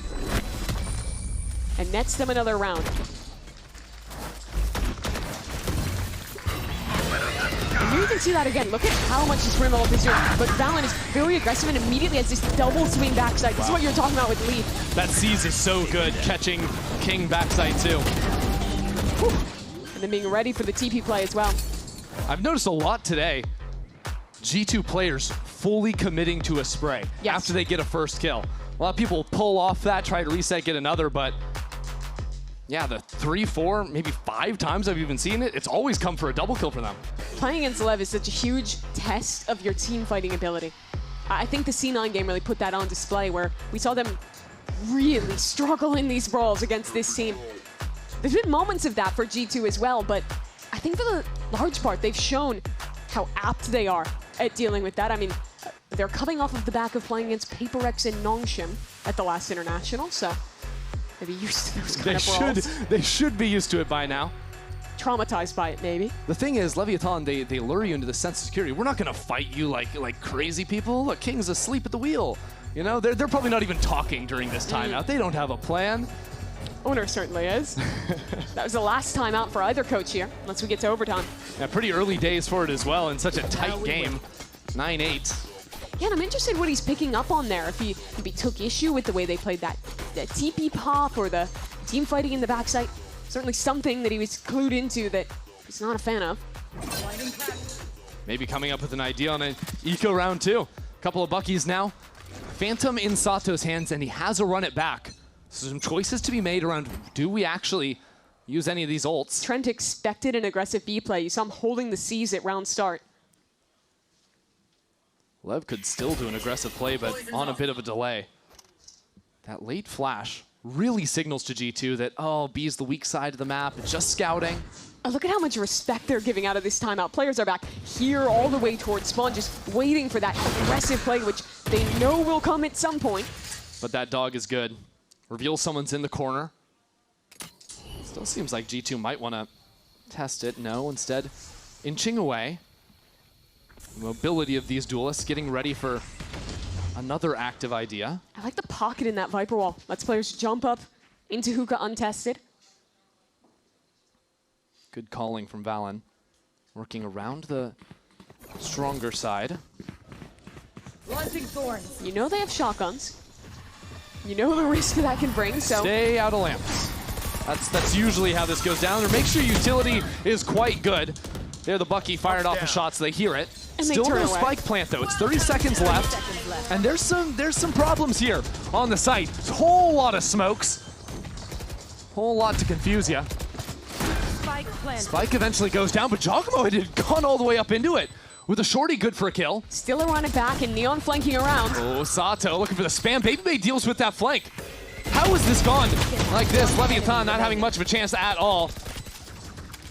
Just dying before they even get to play the round, it seems. 2 quick ones for Spike as the pit will go down. It seemed like Leviathan never even had a chance to play the round they wanted, regardless of having bad guns or not. It was G2 beating them to the punch in that fight in the post plant. They're the ones that activated Yes. first on the backside fight. And it was a really risky round with the shotguns in that close range. I think the key decision for me was after the pit, even though they were low time, they never greeted the plant. Instead, they took the time to push 2 people together to the edge of this pit to be able to punish the players that they knew would flood into it. And that just worked a dream. Leaf was on the other side of triple there and got killed through the box.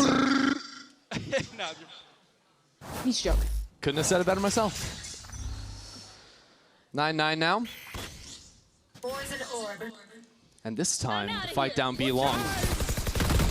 Different version of the pistol, and Leaf is going to be punished for it. He thought that was a safe space, but now Sato runs it back for the first kill. That's great work from him, and now without a duelist, G2. How do they actually do anything from here? The fight keeps coming their way. Leviatan aren't slowing down at all. Push G2 fully away from showers. And the Seekers give perfect information. Yeah. All 3 G2 members just cowering. Leviatan know everything they need to win this round. They have the numbers to win this round. But they use that information to hold on to their stack on the A side. That does mean Blows is in a little bit of an awkward position. Needs to play for information and not commit into anything too risky.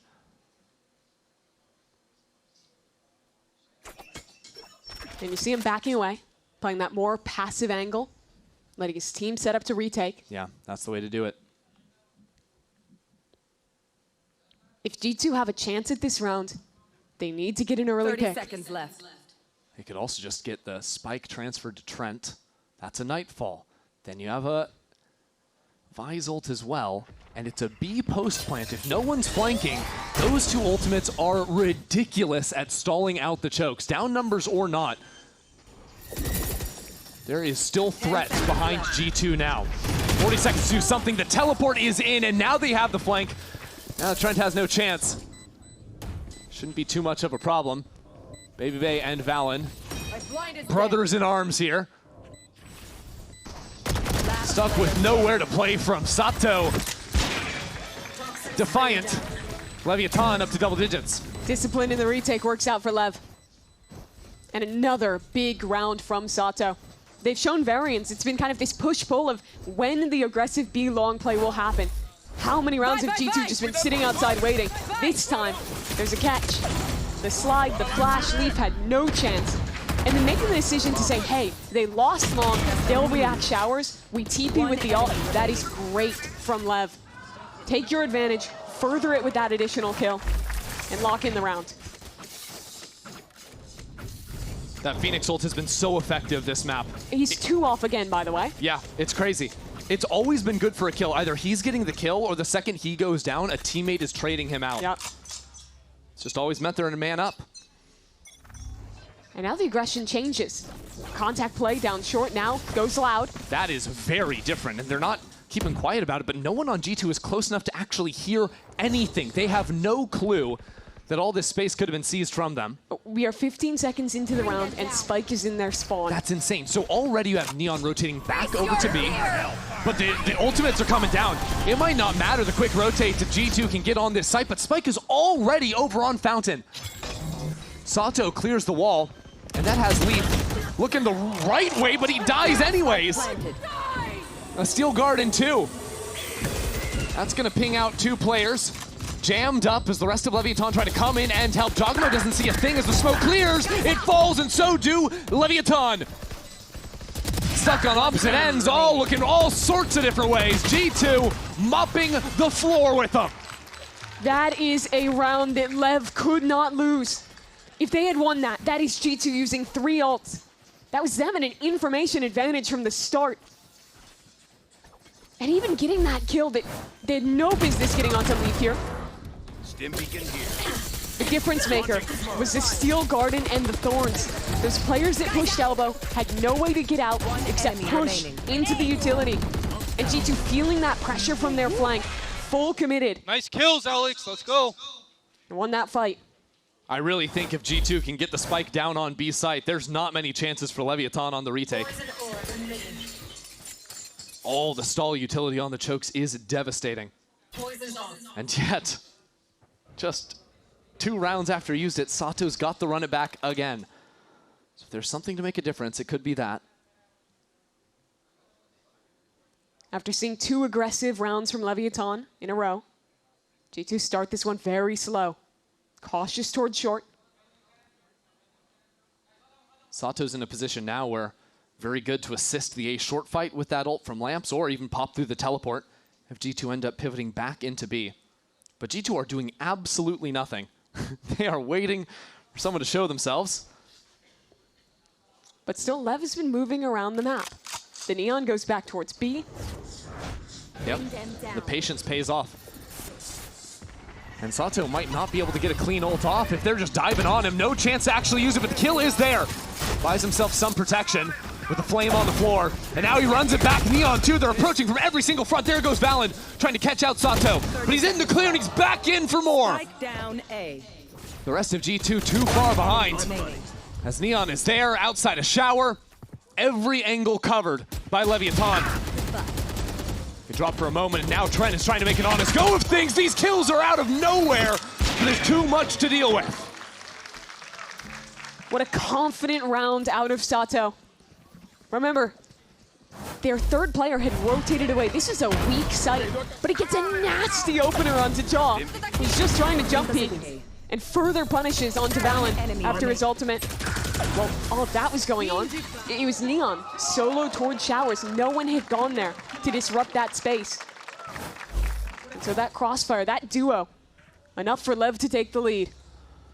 11-10. They can now taste that 2-0. They just need 2 more rounds. A quick play. Finds nothing, but it keeps G2 on their toes. After playing the slow round where they saw absolutely nothing, Lev turn up the gas a bit.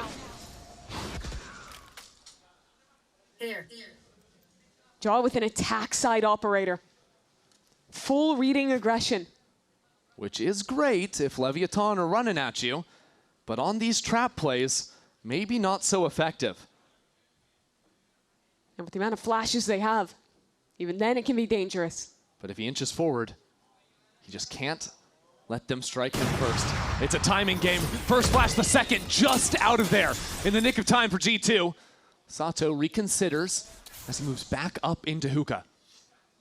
But Lev are aggressive on the other side, have a player forward posted in showers. They feel no reason to rotate off this 3 stronghold. John knows someone's jumped up. Paint shells to try and force away, but this is a bad round for G2 to be losing out on time to. 30 seconds left. So much riding on this for them. 2 players on the other side, Neon and King, as a teleport comes into showers. Here we go, Neon under immense pressure from both sides is taken down. King, the only one left remaining on this site.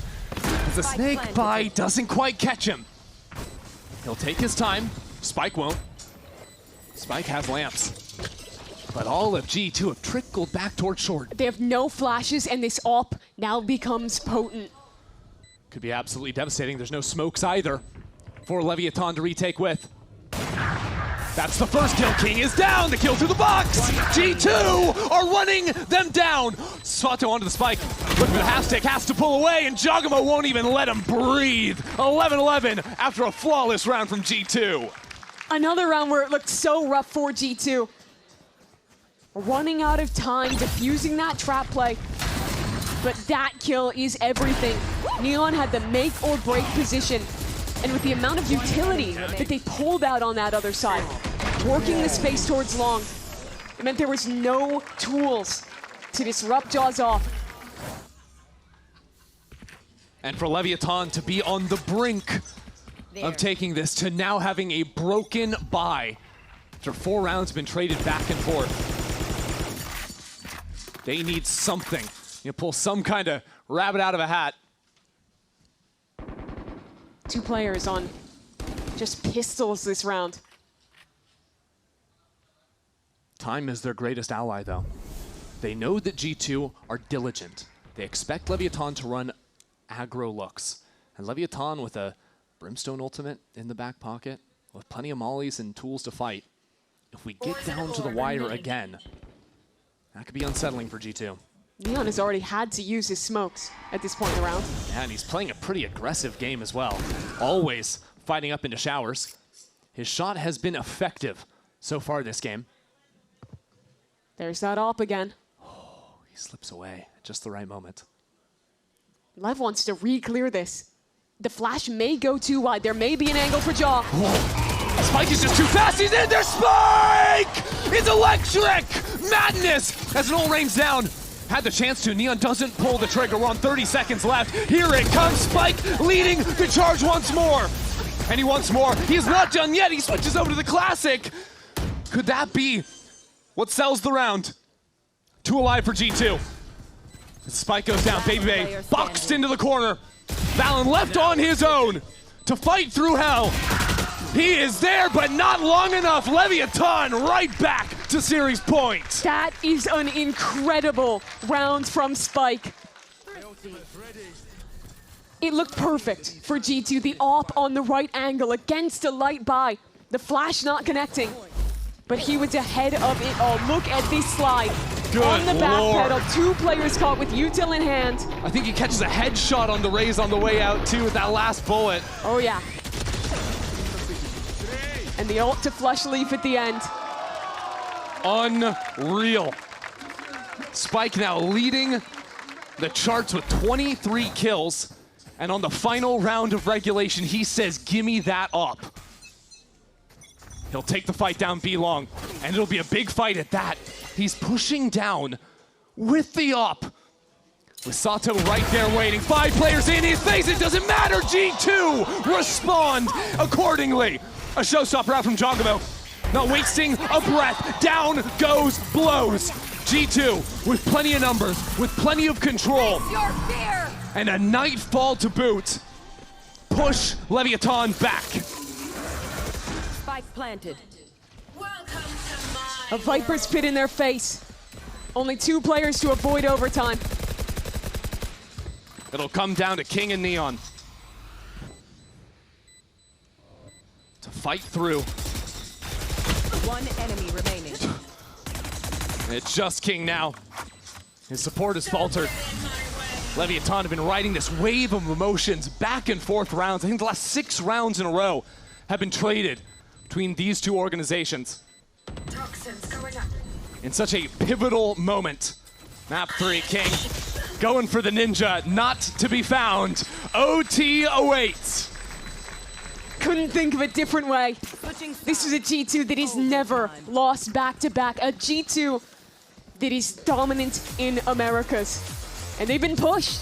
They were on the brink. But they will not go down without a fight. Nice for these teams to finally get a breather after a back-and-forth day.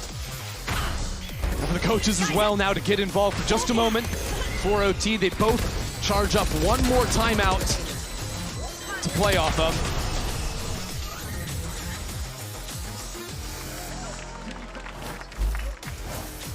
Feels like the tension's risen just a little bit as well. Leviathan were having so much fun early, but now that it's in their grips, everything changes. Every shot, every decision means just that much more. When Lev was playing attack, it was a game about who had the impetus to attack. Who was the one making the play? When it was Lev, they were winning, and they want that chance. They brawl up quick towards B. Who will strike first? That is the question. Leviathan are already into sight, but 2 players in Hookah is different. It's unique. Blows the chance to pick them off from behind. Leviathan are certainly biding their time. Here comes Blows. But will they expect a second player in Leaf? Leaf to play spoiler. As Valen creeps in, Sato deals with him. It's falling apart for G2. This B site, such a locked box. You just can't get back in. Trent is unleashed. G2 moving swiftly. Neon is there though, and Neon is better. Now rains down hell on Hookah. Leaf pushed back. Has to wake up in a big way. It won't happen. King is there for another series point. It's a simple round, but the execution is excellent. A fast hit into the site. And this kill, I think that's one that'll haunt Baby Bay.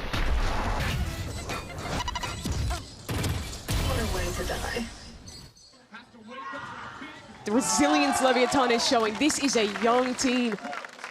It's a team with basically that next generation of talent. All of the players from South America that we've been waiting to see step up.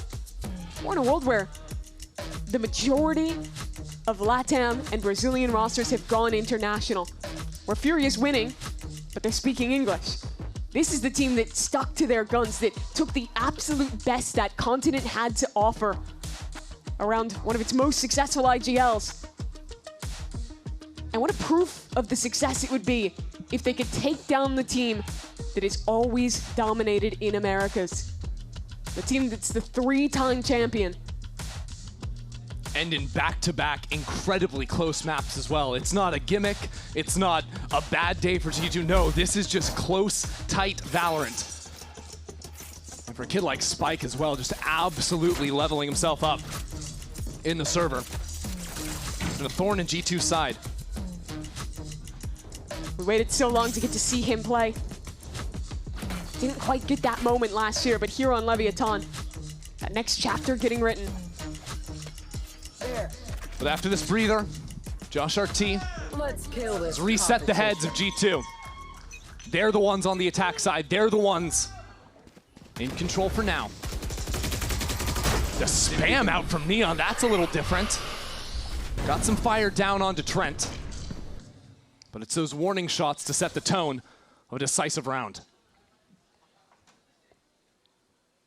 This time, no trap play on long. Just a jiggle from blows, and G2 contacting in. It's honestly a rarity from Leviatan. And for G2 to be up here so quickly, trying to satchel in and kill the Sky. G2 think better of it. Instead, well, we self-cancel the orb.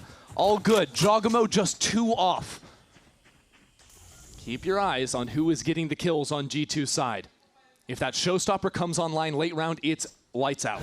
Lev is antsy. Sato going back and forth, trying to figure out the right site to be on. Leviatan have the read. 4 players here. The fight forward, though. The stun up. Spike wants it.